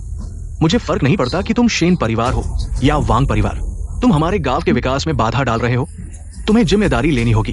तो तुम्हारे पास हिम्मत है उस देवता को मेरे सामने ले आओ। मैं देखना चाहता हूँ कि वह कौन सा महान व्यक्ति है। जाओ। पहले पिताजी के साथ रहा तो कई देवताओं को देखा है। आकाश के सभी देवता। बुरा व्यक्ति है या नहीं, एक्साई एक नजर में पहचान लेती है। कौन है जो मेरे बारे में बदनामी कर रहा है? भाई। अरे देवता, ये लड़की बहुत जिद्दी है। वो कह रही है कि तुमने हमें जो बीज बेचे हैं वे बुरे इरादे से हैं। हाँ देवता, मुझे उन तीनों को सबक सिखाने दो। मेरे सामने कोई एक्साई को परेशान करने की हिम्मत नहीं करेगा। भाई, तुमने ही बीज बेचे हैं। एक्साई तुम इस देवता को जानती हो। ये लड़की दोस्ती करने की कोशिश कर रही है। लोगों को बुलाओ। अरे एक्साई, मैं फिर कभी देवता बनने की कोशिश नहीं करूंगा। तुम गुरु को मत बताना। देवता उनके सामने क्यों घुटने टेक रहे हैं? देखा कौन सा देवता है जो सिर्फ चिकन खाता है? यह बीज पश्चिमी रानी ने गुरु को दिए थे। गुरु ने मुझे बहुत खाने के लिए डांटा। उन्होंने मुझे बीज मनुष्यों में बोने के लिए कहा और उन्हें उगते हुए देखने के लिए। तो बीज का वालों को चोरी से बेचना। भाई, तुम्हारा ही विचार था। ठीक है एक्साई, तुम सबसे अच्छी हो। मैं भी बस थोड़ा पैसा कमाना चाहता हूँ, अच्छी शराब और मांस खरीदने के लिए। जब से तुम चले गए हो, बड़े केकड़े की तो बात ही छोड़ो, मुझे चावल भी नहीं मिल रहा है। तुमने मेरी मदद की है, इस बार मैं तुम्हें माफ कर दूंगा। लेकिन यह बीज पश्चिम की रानी माँ ने दिया है, शायद इससे कुछ उग आए। यह जगह सालों से सूखी पड़ी है, बहुत समय से बंजर है। घास के अलावा यहाँ कुछ भी नहीं है। एक्साई एक आदमी है जो कहता है कि वह तुम्हारा दादा है और तुमसे मिलना चाहता है।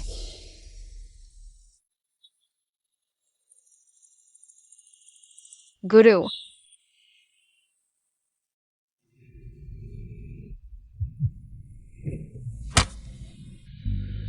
एक्साई, उस दिन तुमने गलती की थी। मैंने तुम्हें धर्म के लिए धरती पर भेजा था। अब देख रहा हूं कि तुमने अच्छा काम किया है। अब समय आ गया है कि तुम गुरु के साथ स्वर्ग लौट जाओ। एक्साई बहुत अच्छा, हम साथ में वापस जा सकते हैं। नहीं, अभी पापा और मम्मी को मेरी जरूरत है। एक्साई, आखिरकार हम सभी देवता हैं। तुम्हारे पापा एक इंसान है जो परीक्षा से गुजर रहे हैं। जब वे परीक्षा पास करके स्वर्ग लौटेंगे तो तुम फिर से मिल जाओगे। पापा की अभी एक और परीक्षा है। एक्साई को पापा की मदद करनी है। एक्साई आओ। तुम इंसानों के कर्म में दखल दे रहे हो। अगर स्वर्ग के राजा को पता चला तो तुम्हारी शक्ति कम हो जाएगी। चाहे XI की शक्ति कम हो जाए, लेकिन पापा की मदद करनी है। और हाँ, XI अब बंजर जमीन पर बीज उगाना भी एक अच्छा काम है। युवराज, यह क्या चित्र है? यह मेरी कल्पना में इस बंजर जमीन का रूप है। यहाँ पहले पानी और घास भरपूर होना चाहिए था, लेकिन यहाँ आकर सब कुछ इतना खराब हो गया है। उदास मत हो, मैं तुम्हारी मदद करूंगा। और हाँ, है ना, XI वह छोटी किस्मत वाली लड़की। XI की बात करें तो वह हमेशा तुम्हें मम्मी कहती है। उसकी आदत नहीं बदलती। मुझसे मजाक मत करो। तो इस बार वापस जाकर तुम XI की असली मम्मी बनना चाहोगी।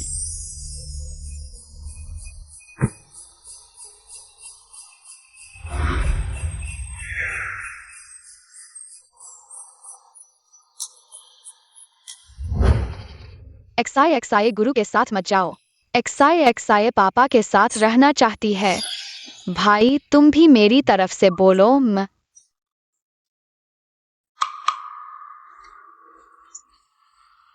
XI पापा का मामला पापा खुद संभाल लेंगे। तुम देवता के साथ वापस जाओ। चित्रकार महोदय, चाहे धरती पर परीक्षा से गुजर रहे हों, लेकिन वे बहुत सुंदर हैं। महोदय को देवताओं का आशीर्वाद है। इस जीवन की सबसे बड़ी परीक्षा पार कर चुके हैं। अब बस सुख भरा जीवन है। XI तुम्हें अब पापा की चिंता करने की जरूरत नहीं है। नहीं, XI किसी भी कीमत पर पापा को छोड़ने को तैयार नहीं है। माँ, आप पापा को समझाइए ना माँ। XI मैं। XI ने माँ को सपने में बात करते सुना है। सपने में वह पापा का नाम पुकार रही थी। अगर माँ XI की मदद नहीं करेंगी तो XI माँ के शर्मनाक सपने की बात पापा को बता देगी। कौन से सपने? XI सुनो, महात्मा ने कहा है पापा इस धरती पर कष्ट सहने आए हैं, इसलिए XI को पापा से फिर मिलना तय है ना? XI देखो, यह पापा की बनाई हुई पेंटिंग है। पापा ने XI से वादा किया है कि वह इस बंजर जमीन को पेंटिंग की तरह सुंदर बना देंगे, ठीक है? XI को पापा की पेंटिंग नहीं चाहिए। XI को बस पापा का साथ चाहिए। पापा, XI को मत भगाओ।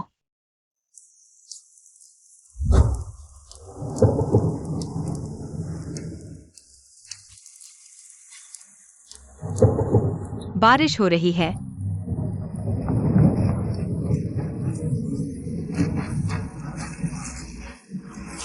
कई सालों से एक बूंद भी बारिश नहीं हुई थी। आज जैसे ही महात्मा आए, तुरंत बारिश होने लगी। ये लड़की गांव की मसीहा है। उसे यही रहने दो। हमारे गांव को बचाने वाली है। XI को पापा के साथ रहना है। पापा जहाँ होंगे XI भी वहीं रहेगी। मालूम हुआ कि मेहमान ने अच्छा काम किया है। पुण्य बढ़ रहा है। पुण्य तो लगातार बढ़ रहा है। लगता है कर्म की जगह नहीं देखती। चाहे धरती पर हो या स्वर्ग में, पुण्य तो पुण्य है। XI तुम यही रहो। ये जगह भी तुम्हारे कारण फलने फूलने वाली है। मैं तुम्हें रोकूंगा नहीं। तुम चिंता मत करो। अपने पापा की मदद करो। क्या सच में? गुरुजी, आप मुझे पापा के साथ रहने देंगे? धन्यवाद गुरुजी। XI तुम्हें कुछ और चाहिए? अगर कोई परेशानी हो तो भाई से कहना। भाई तुम्हारी मदद के लिए जरूर आएगा। ठीक है, जब XI वापस आएगी तो भाई को केकड़े खिलाएगी। ठीक है, तो मैं चलता हूं। चलो, मैं आपको छोड़ देता हूं। ठीक है। गुरुजी, अलविदा। XI तुमने जो सपने की बात कही थी, क्या वह सच थी? बिल्कुल सच थी। XI कभी झूठ नहीं बोलती। ठीक है XI, तो तुम यह बात अपने पापा को मत बताना। माँ, कहीं तुम शर्म तो नहीं रही हो? 3 भाई की अपनी प्रेमिका है। मुझे उनके प्रति भावना नहीं रखनी चाहिए। मुझे याद आया माँ, क्या तुम्हारे पास भी लाल मंगलसूत्र था? मेरा लाल मंगलसूत्र? तुम्हें कैसे पता? अब समझी। पिताजी का प्रेमास्पद दो। छोटी लड़की, तुम्हारे आने के बाद 3 साल के सूखे के बाद बारिश शुरू हो गई। लगता है तुम सचमुच शुभंकरी हो। अब बारिश भी हो गई, देवताओं ने बीज भी दिए। अब हमारे गांव की फसल सुरक्षित है। देव कृपा से हम अपने गांव का नाम बदलकर देवग्राम रखते। पर महाराज ने सिर्फ 3 महीने दिए हैं। 3 महीने बहुत कम हैं। एक बारिश से फसल उगाना नामुमकिन सा लगता है। क्षेत्रपाल महाराज, आप है क्या? अरे शैन चित्रकार की बेटी, पिछले दिनों बारिश ने इस बंजर जमीन को जीवन दिया। महाराज, शियाशिया आपसे मदद मांगने आई है, कृपया करेंगे? जो भी संभव होगा आज्ञा करें। बढ़िया बात है शियाशिया। मैं चाहती हूँ कि यहाँ की धान की फसल जल्दी और अच्छी उगे। क्या आप मदद करेंगे? शेन चित्रकार तो बहुत गर्वीले हैं। उनकी एक तस्वीर पाना दुर्लभ है। जब पिताजी नई पेंटिंग बनाएंगे आपको जरूर देंगे। वादा रहा। हम शियाशिया, शियाशिया तुम यहाँ क्या कर रही हो? शियाशिया पापा की मदद कर रही है। फसल को जल्दी उगाने का तरीका ढूंढ रही है। चलो बेटी, सोने चलते हैं। बचपन की बात है, पिताजी लाइफगार्ड थे। मैं उनके साथ बीच पर काम करती, कभी कभी लोगों को बचाते, पर हर कोई सिर्फ अपनी जान की परवाह करता। सिर्फ वो इंसान अलग था।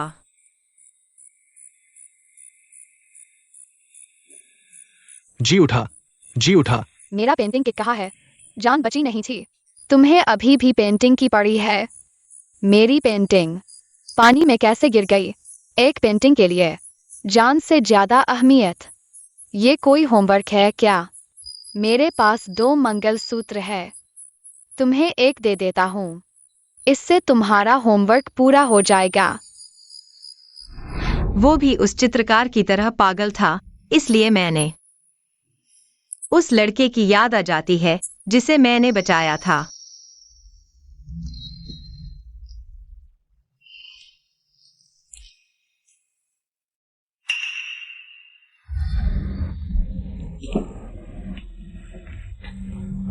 तीसरे साहब, एक्साई सो गई है।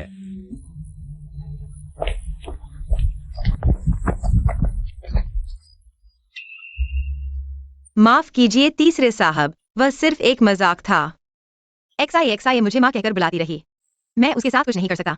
कोई बात नहीं, वह बच्चा भी मुझे पापा कहकर बुलाता है। बुलाते बुलाते मैं आदी हो गया। अगर वह फिर से आपको माँ कहकर बुलाए तो उसे करने दीजिए। लेकिन मैं सिर्फ एक असिस्टेंट हूँ। एक्साई का ऐसा बुलाना गलतफहमी पैदा कर सकता है। जब मैं खतरे में था, आप पहले व्यक्ति थे जो मेरी मदद के लिए आए। अब मेरे पिता ने 3 विकल्प दिए हैं, मुझे एक मिला है। सबसे खराब बंजर जमीन, फिर भी आप बिना किसी हिचकिचाहट के मेरे साथ आए। क्या आप दिल से सच में मुझे सिर्फ साहब मानते हैं? मुझे पता है कि आपके दिल में हमेशा से एक व्यक्ति है जिसे आप नहीं भूल पाए। नहीं, भले ही यह व्यक्ति न हो, मैं अतिक्रमण करने की हिम्मत नहीं कर सकता। हालांकि आप सिर्फ शन परिवार के नौकर हैं, लेकिन इसका मतलब यह नहीं है कि आप किसी से कम हैं। आपको अपनी खुशी पाने का अधिकार है। मैं सोने जा रहा हूँ।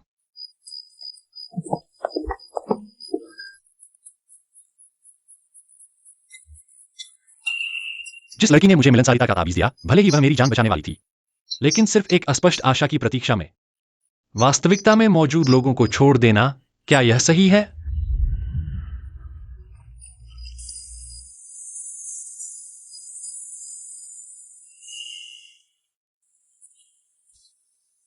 सरपंच को कुछ हो गया है। चिल्लाओ मत, बच्चा सो रहा है। धान उगाया है। श्री शैन, ये सच में आपका धन्यवाद है। हमारे गांव ने पहले के नमकीन जमीन से अब आसपास के चावल आपूर्तिकर्ता बन गए हैं। ये सच में बड़ा बदलाव है। दोस्तों, यह सच में मेरा काम नहीं है। यह सब एक्साई की वजह से है, जिसने धान को तेजी से बढ़ने दिया। ये लड़की सच में कुछ खास है। सिद्धांत के अनुसार धान इतनी तेजी से नहीं बढ़ सकता, लेकिन मैंने देखा धान सच में तेजी से और अच्छी तरह से बढ़ रहा है और चावल पकाने पर बहुत सुगंधित होता है। मेरा दूसरा बच्चा लगातार 2 कटोरे खा गया। जब तक XI अच्छे काम करती है, पुण्य कमाती है, तो वह बहुत सारे अच्छे काम कर सकती है जो सभी की मदद करें। लेकिन सिर्फ चावल बेचना यह पर्याप्त नहीं है। शिंदेफू और शिंडोंगयांग के पास मेरे पास से ज्यादा संसाधन और स्थितियां हैं। XI के पास एक तरीका है। जल्दी बताओ। पापा चित्र बना सकते हैं, धान की तस्वीर बनाकर। निश्चित रूप से बहुत सारे लोगों को आकर्षित करेंगे। हाँ, सिर्फ चित्र बनाना ही नहीं, लाइव स्ट्रीम भी करना चाहिए।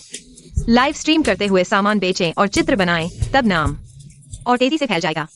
हाँ, तुम लोगों में इतनी तालमेल है, तुम ही एक परिवार होना। तुम दोनों मुझे छोड़ दो। XI और माँ सच में एक परिवार है। माँ, तुम्हें नहीं लगता? श्री शेन, तुम्हारे पास इतनी अच्छी बेटी और बहू है, वाकई में लोगों को ईर्ष्या होती है। कुछ मत कहो। मैंने पहले भी किसानों की मदद के लिए लाइव स्ट्रीमिंग की है, अनुभव है। अगर तुम लाइव स्ट्रीम करोगे, मैं जरूर मदद करूंगा। मैंने अकाउंट का नाम भी सोच लिया है, इसे वुमेन हुआ जैन कहेंगे। कैसा रहेगा? हाँ हाँ हाँ। पापा बहुत अच्छा पेंटिंग करते हैं, तब जरूर बहुत सारे लोग आकर्षित होंगे। क्या 1 महीने की कमाई इतनी कम है? श्री शेन, उत्तर शहर की ये गैलरी गैर लाभकारी है। तुम पैसा कमाने की उम्मीद नहीं कर सकते। मैंने सोचा था उत्तर शहर में पैसा कमाया जा सकता है, लेकिन ये एक बोझ बन गया है। मुझसे कुछ मत कहो। अगर पैसा नहीं कमा सकते तो ये वास्तविकता है। तो शेन परिवार के कलेक्शन को बेच दो। लेकिन मालिक ने कहा कि शेन परिवार के कलेक्शन बिक्री के लिए नहीं है। एक पेंटिंग की कीमत कई करोड़ है। पैसा कमाने से मना करना, क्या ये बेवकूफी है? ये श्री शेन से सहमति लेनी होगी। मेरे पिताजी कभी सहमत नहीं होंगे। सच में नहीं बेच सकते, नकली भी नहीं।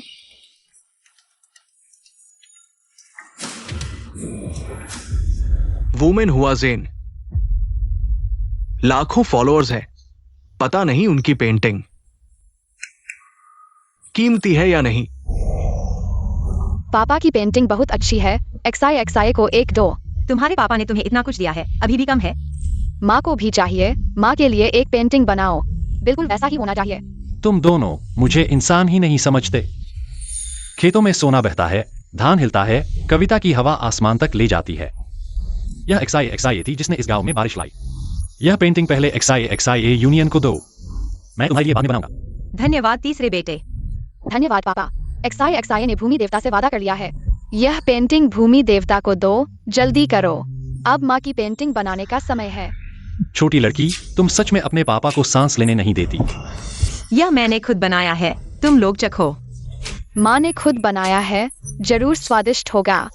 इतने बड़े हो गए हो, अभी भी खिलाया जाता है, शर्म नहीं आती? XI को खिलाना पड़ता है, क्या हुआ? आओ। मुझे भी किसी के द्वारा खिलाया जाना चाहिए। तुम लोग वाकई एक जैसे हो। XI अब माँ को खिलाने का समय है। माँ मुंह खोलो। तीनरे साहब, आप हमेशा वुमेन हुआशियन अकाउंट से लाइव स्ट्रीम करते हैं, आप कभी चेहरा क्यों नहीं दिखाते?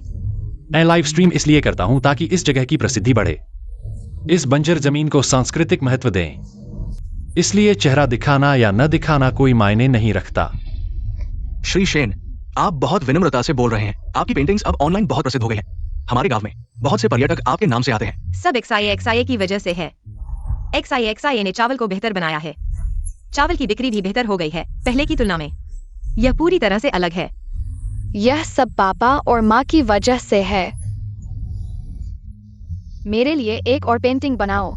मुझे भी साहब की पेंटिंग चाहिए, मैं इसे संजो कर रखूंगा। तुम लोग मुझे एक पल भी आराम नहीं करने देते। ठीक है।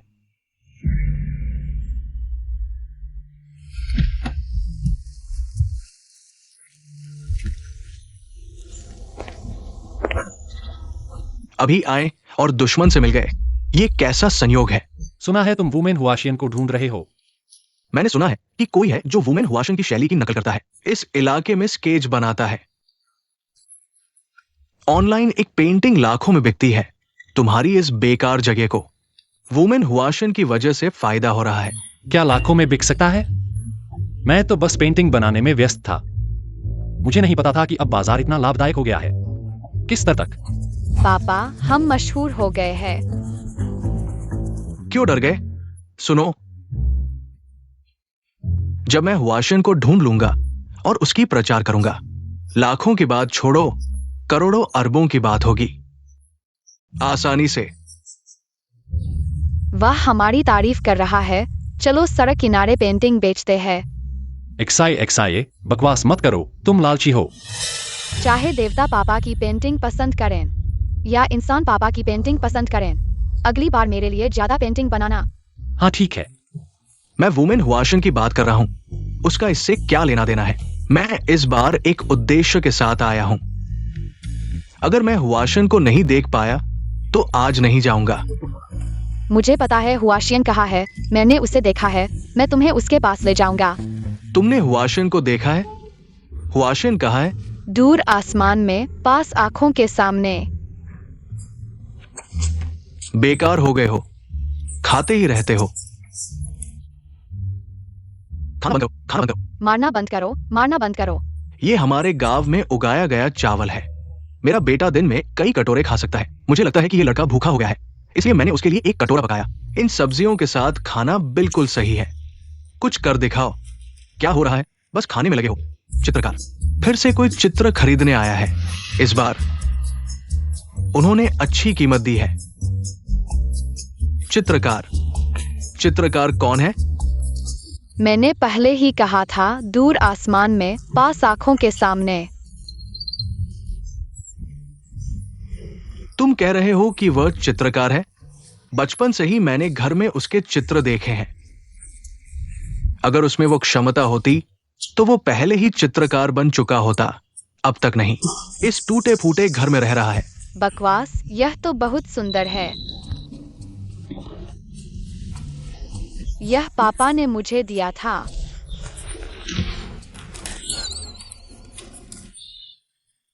ये लाइव मैंने देखा। ये चित्रकार का चित्र है। एक छोटी लड़की चित्रकार का चित्र कैसे लेकर घूम रही है। लेकिन तुम सही कह रहे हो, दूर आसमान में, पास आंखों के सामने। मैं फिर से कहता हूँ, यह चित्र पापा ने मुझे दिया था। ये चित्रकार का चित्र है। ये लाइव मैंने शुरू से अंत तक देखा। तुम चित्रकार का चित्र लेकर घूम रहे हो। क्या तुम इसे छिपाना चाहते हो? ये चित्रकार तो है। छोड़ो सरपंच, लोगों की धारणाएं एक पहाड़ की तरह है, वह विश्वास नहीं करेगा।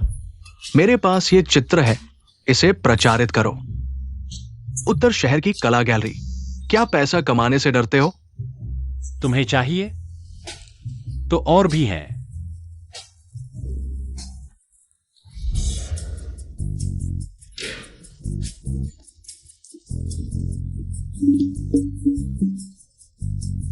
मुझे पता था चित्रकार इस गांव में है। चित्रकार आखिर है कहां? ये चित्रकार वाकई उदार है। मैं एक चित्र लेना चाहता था, लेकिन उसने मुझे इतने सारे दे दिए। मेरे चित्र ये हैं।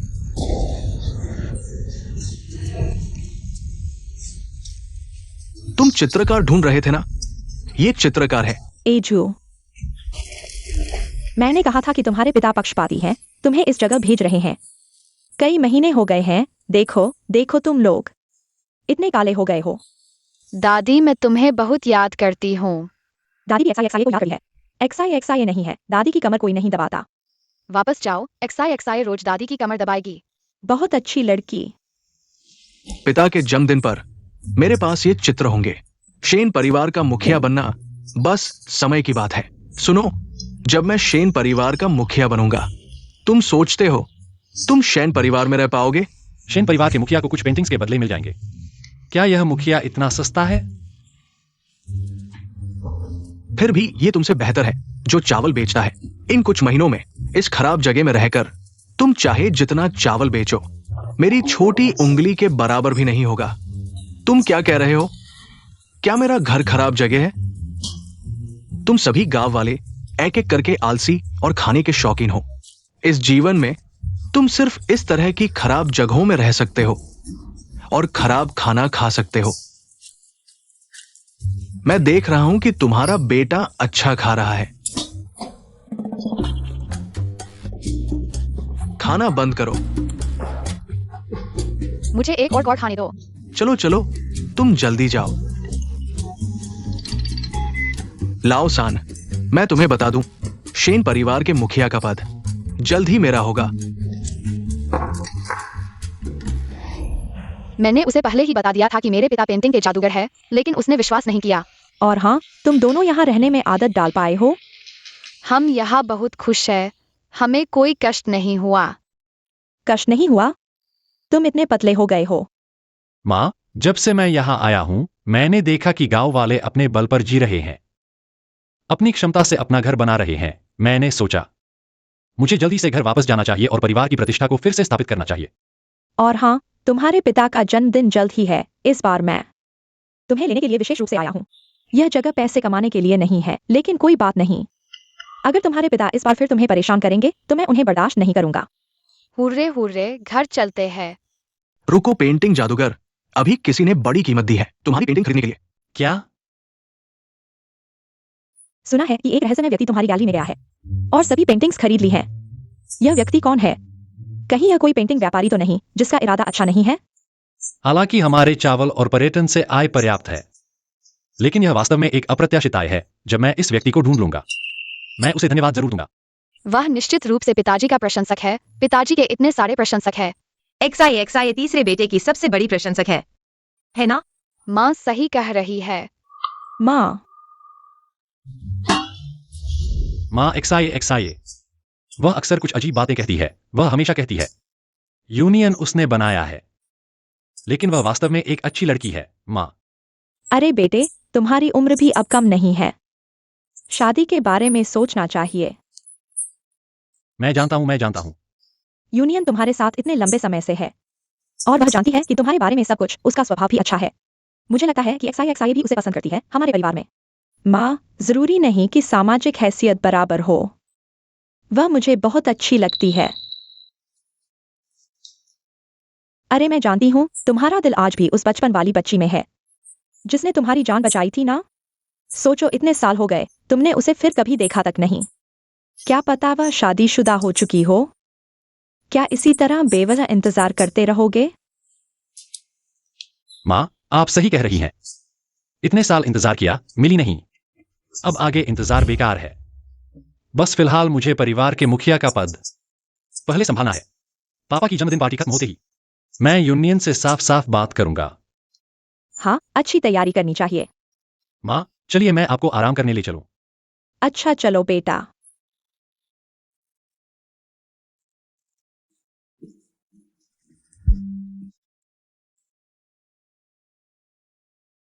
पापा आखिर मम्मी से शादी करेंगे कि नहीं? बड़ों की दुनिया कितनी उलझी हुई है। आखिरकार मुझे ही मदद करनी पड़ेगी। दूसरे युवराज, आप यहाँ कैसे? दूसरे काका भिखारी बन गए। हटो हटो, जाकर खेलो। चलो वापस चलते हैं जियाओलोंग। ले लो और चले जाओ। कह रहे थे कि शहर के पूर्वी पहाड़ी में प्राचीन वस्तुएं हैं। मुझे तो 3 महीने हो गए, मुझे तो ठिकाना तक नहीं मिला। खैर, शुरुआती पूंजी और बड़े कर्ज से उस ऑनलाइन वुमेन हुआशियान की पेंटिंग्स सारी मैंने खरीद ली। क्या बात है इस हुआशियान की पेंटिंग्स, हमारे शेन परिवार के पूर्वजों से काफी मिलती जुलती है।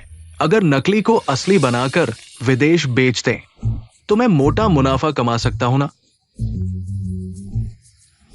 दूसरे भाई, तुम तो अभी उत्तरी म्यांमार से भागकर आए हो ना?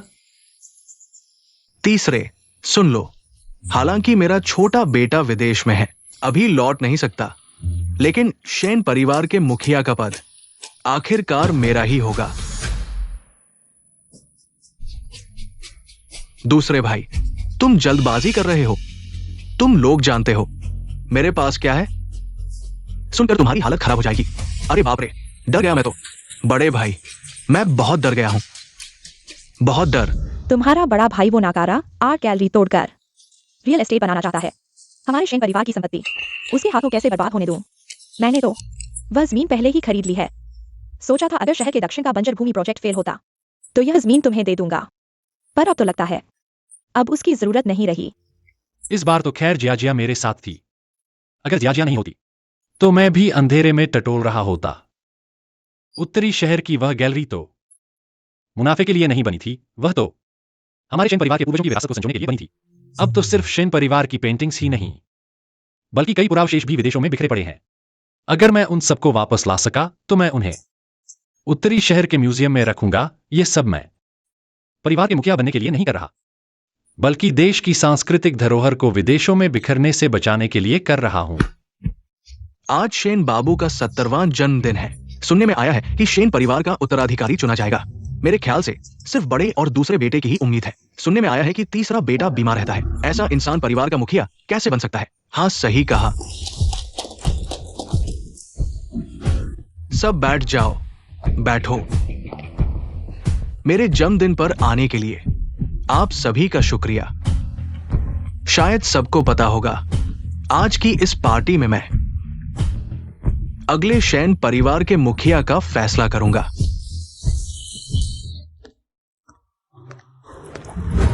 आप सभी का शुक्रिया। देखो जरा, ये शेन परिवार के बड़े बेटे का बेटा है। पापा, आपको जन्मदिन मुबारक, लंबी उम्र और खुशहाल जिंदगी। बेटे को हाल ही में पता चला वुमेन हुआशे नाम का एक शख्स है जो खासतौर पर हमारे शेन परिवार के पूर्वजों की पेंटिंग स्टाइल की नकल करता है। उसकी एक पेंटिंग की कीमत 10 लाख है। बेटे ने उनमें से 4 पेंटिंग्स लाई है। पापा के जन्मदिन के तोहफे में लीजिए। वाह, सच में बहुत खूबसूरत पेंटिंग है। उस वुमेन हुआशेन को ढूंढने के लिए मैं खासतौर पर दक्षिण शहर के बंजर इलाके में गया था, लेकिन उस हुआशेन ने फिर भी अपना असली चेहरा नहीं दिखाया। बेटे ने बस मोटी रकम देकर कुछ पेंटिंग्स खरीदी है। पापा के लिए तोहफा। लीजिए।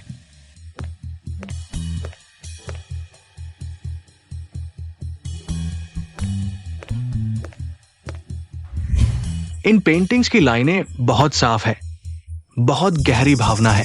इसमें हमारे शेन परिवार के पूर्वजों की छाप साफ दिख रही है।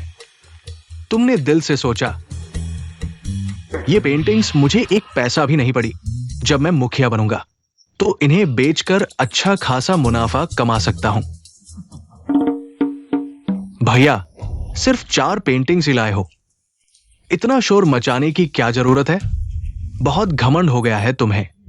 देखो, वो बाबू का दूसरा बेटा है, आज मुखिया की कुर्सी के लिए। बहुत जबरदस्त टक्कर होने वाली है। दोंगक्यांग पिताजी को लंबी उम्र की दुआ देता है, हर साल खुशहाल रहें। आज मेरा तोहफा उससे कहीं ज्यादा कीमती है। भैया, हंस क्यों रहे हो? बहुत दिनों से सुन रहा था, तुम सोचते हो कि उस जंगल में क्या खजाना मिलेगा?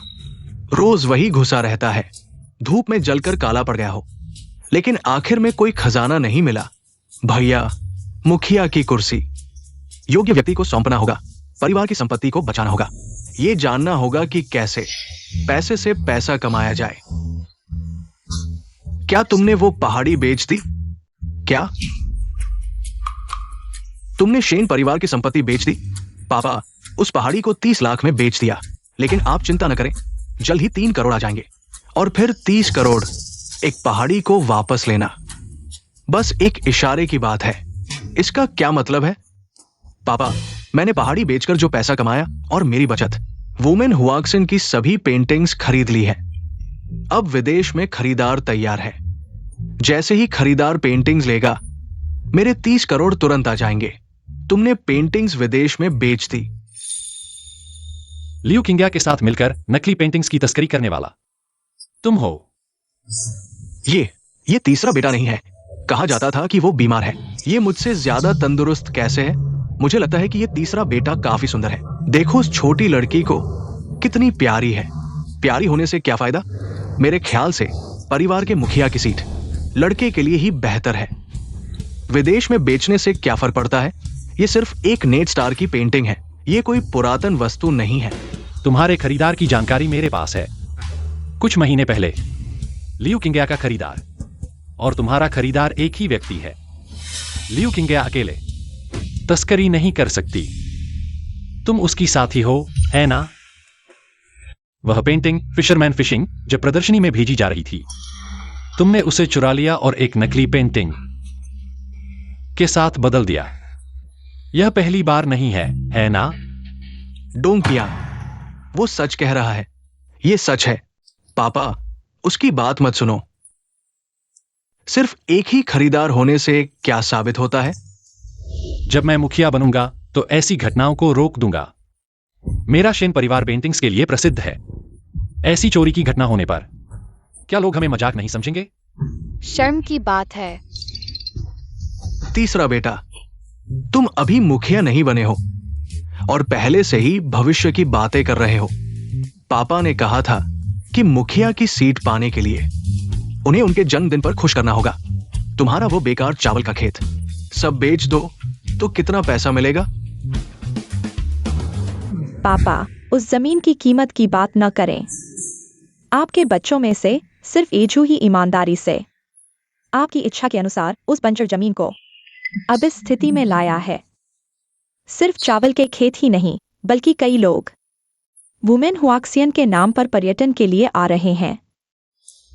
मां, ऐसी बात नहीं कहनी चाहिए। पापा ने कहा था कि सबसे अच्छा उपहार किसका है उसी को घर का मुखिया बनाया जाएगा। उन्होंने ये नहीं कहा कि किसने कौन सा तरीका अपनाया उन्हें खुश करने के लिए, है ना? तुम सच में बहुत बड़े बदमाश हो। फिर कोई उपाय नहीं। जो जुए में हार गया उसे तो मानना ही पड़ेगा। अगर सिर्फ संपत्ति के हिसाब से देखा जाए तो मेरे हाथ की ये कार्ड भैया के उन 4 पेंटिंग से कहीं ज्यादा कीमती है ना? एजू, पहले तुम अपने दोनों भाइयों को छोड़ो। उन्होंने कौन सा तरीका अपनाया, लेकिन कम से कम उन्होंने कुछ तो लाया, कुछ चीजें वापस लाए। और तुम क्या लाए हो? सुना है तुमने गांव में चावल की खेती बहुत अच्छी कर रखी है। कितना पैसा कमाया? चावल और पर्यटन, मैंने एक पैसा नहीं कमाया। सबने सुना, उसने एक पैसा नहीं कमाया। तीसरे बेटे, ये बताओ इन कुछ महीनों में तुमने क्या किया? परोपकारी बनने का काम किया? बिल्कुल भी नहीं, जैसा तुम लोग कह रहे हो।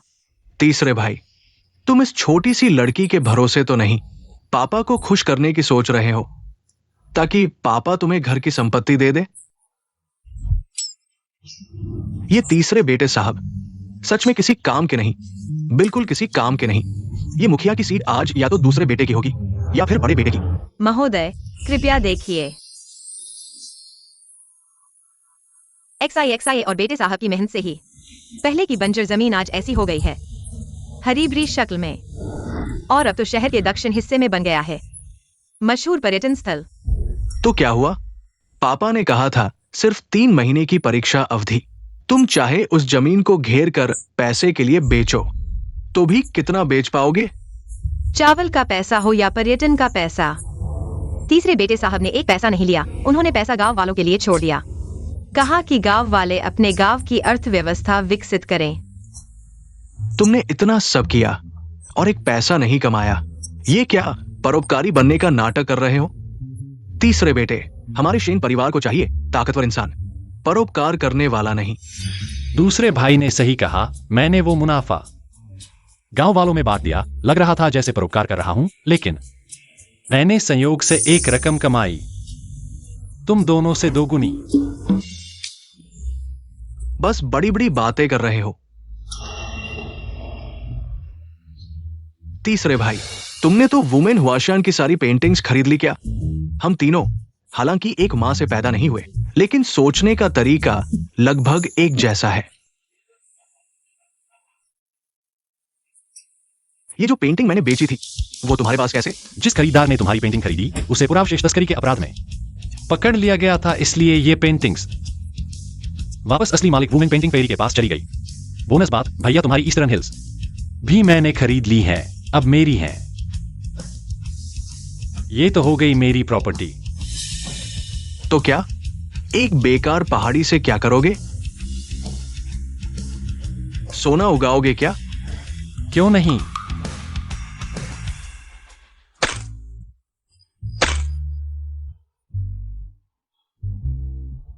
गुरु शियाशिया ने सच कहा था। इस पहाड़ की मिट्टी से सुनहरे पत्ते उगे। ये तो असली सोना है।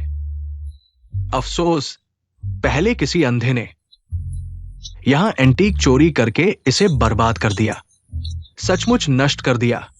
पहाड़ों को शहीदों की हड्डियों से सम्मान मिलता है, यह बंजर जमीन भी हम शेन परिवार की है। मेरी मृत्यु के बाद मेरी हड्डियां यहां दफनाना सौभाग्य होगा। वैसे ये बंजर नहीं है, यहाँ तो बहुत कुछ छिपा हुआ है। नहीं हो सकता, तुम झूठ बोल रहे हो।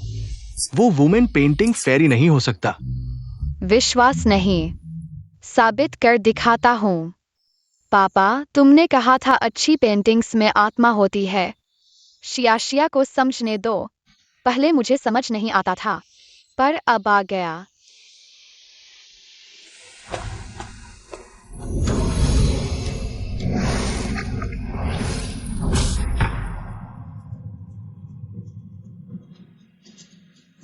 मैं मम्मी के पास जाता हूँ। मेरी पेंटिंग्स, ये कैसे? पापा, ये आपके जन्मदिन का तोहफा है। भैया की नॉर्थ सिटी गैलरी भी मेरी हो गई। मेरे विचार में शेन गैलरी का मतलब इन कलाकृतियों को संजोकर रखना है।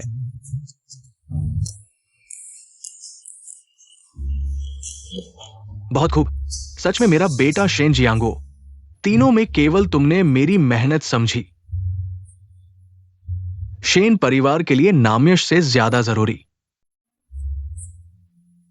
पूर्वजों की ये विरासत संभालना है। बाबा, मैंने पहले ही कहा था, हमारा अजो कामयाब होगा। मेरी सफलता का श्रेय शियाशिया को है। उसने मुझे न बचाया होता तो आज मैं नहीं होता। अजो, मैं बूढ़ा हो गया। अब शेन परिवार तुम्हारे हाथ में है। मैं तो अब पोते पोतियों के साथ खेलूंगा। हाँ अजो, तुम और यूनियन की बात अब तय कर लो। यूनियन? शियाशिया मिली? नहीं, अजीब बात है। अभी तो यही थी। कैसे गायब हो गया?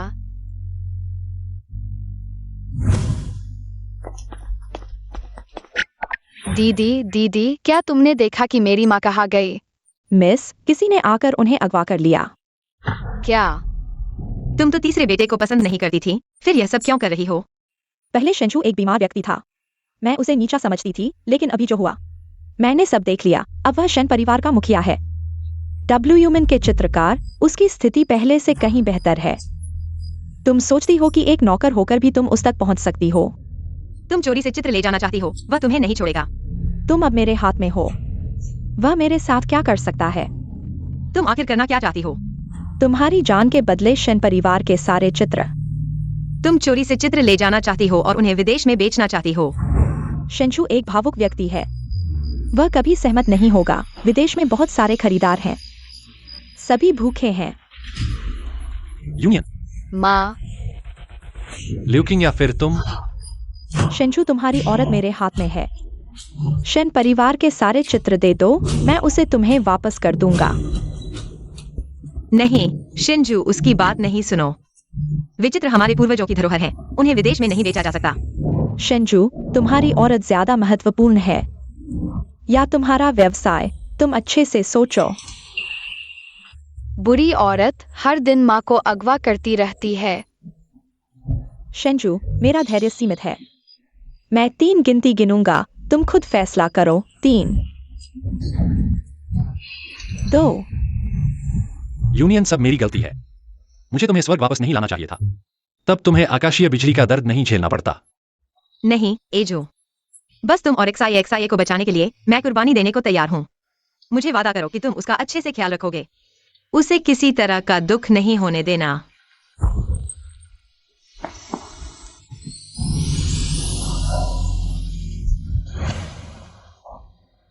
यूनियन, यूनियन, कैसे भी हो, मैं तुम्हें जरूर बचाऊंगा। भले ही मुझे कितनी भी मुसीबतें झेलनी पड़े, एक दिन मैं तुम्हें वापस लाऊंगा। मेरे पास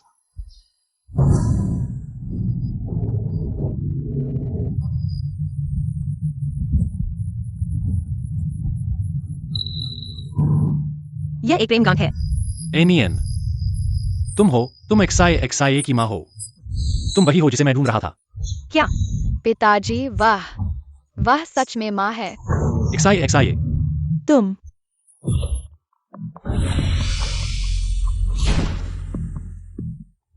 एनियन। माँ, एनियन, मुझे याद आ गया। मुझे सब कुछ याद आ गया। तुम ही हो जिसने मुझे बचाया था। बधाई हो चित्र देवी, आपने कठिनाई पार कर ली। अब माता जी की आत्मा वापस आ गई है और वो जीवित हो गई है। माँ यह बहुत अच्छा है।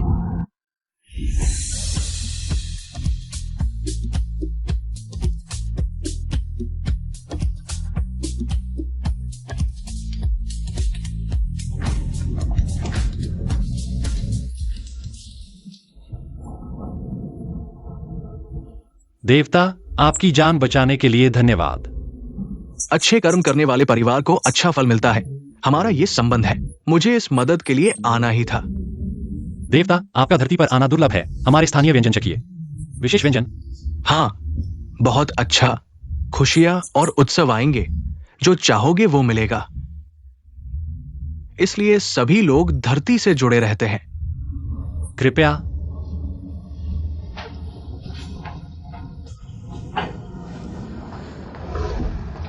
सभी को शुभ संध्या। यांगचेंग झील के किनारे आपका स्वागत है। आज मैंने आपके लिए केकड़े का पूरा भोजन तैयार किया है। ये यांगचेंग स्टीम्ड क्रैब है। वहां एक मिट्टी का बर्तन है। ये एक गैर विरासत मिट्टी का बर्तन है। धन्यवाद। शरद ऋतु में 3 चीजें लाएं। कृपया देवता, बर्तन खोलें।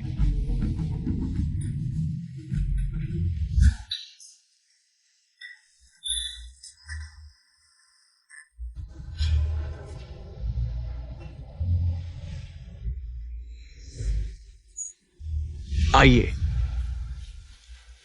कृपया सभी धीरे धीरे आनंद लें। धन्यवाद। सभी आनंद लें। उस जेड पेंडेंट को देखकर मुझे अपने पिछले जन्म की याद आ गई, लेकिन मुझे उम्मीद नहीं थी। मेरी XIA इतनी बड़ी हो गई है। एनियन, मैंने आखिरकार तुम्हें ढूंढ लिया। एजू, तुमने 7 जन्म लिए, तब जाकर मेरी आत्मा को ठीक किया। तुमने बहुत मेहनत की। तुमसे पहली बार मिलने पर मैं तुम्हारी पत्नी थी। अब इस जन्म में मैं अभी भी तुम्हारी हूं, बस हम साथ रह सकें। यह किसी भी चीज से बेहतर है। अब पिताजी और माँ का रिश्ता टूट नहीं सकता। हम तीनों का परिवार कभी अलग नहीं होगा। एजू, इस जन्म में तुम एक साधारण इंसान हो। मैं तुम्हारे साथ साधारण इंसान बनना चाहती हूँ। बस हम तीनों साथ रह सकें। यह किसी भी चीज से बेहतर है। माँ, XIA ने पर्याप्त पुण्य कमा लिया है। गुरु ने कहा कि वह माँ को देवी बनाने में मदद कर सकते हैं। बहुत अच्छा। यूनियन, आज से तुम भी एक सच्चे देवता हो।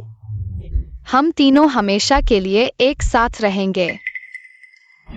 वहाँ कौन चुपके से घूम रहा है?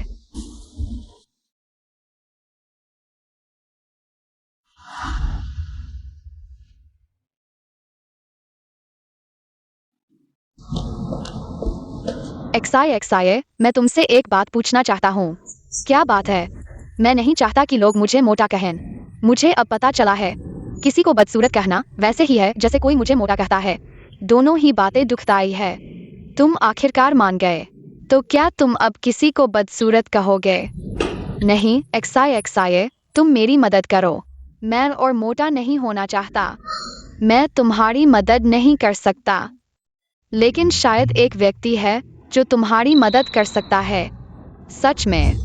ये मिट्टी गहरी खोदनी चाहिए और उन छोटे पत्थरों को निकाल दो, नहीं तो भविष्य में अंकुरण में समस्या होगी। तुम लोग थोड़ी मेहनत करो, जल्दी करो, गहरी खोदो। मैं कितनी बार कह चुका हूं, गहरी खोदो। मैं और नहीं कर सकता।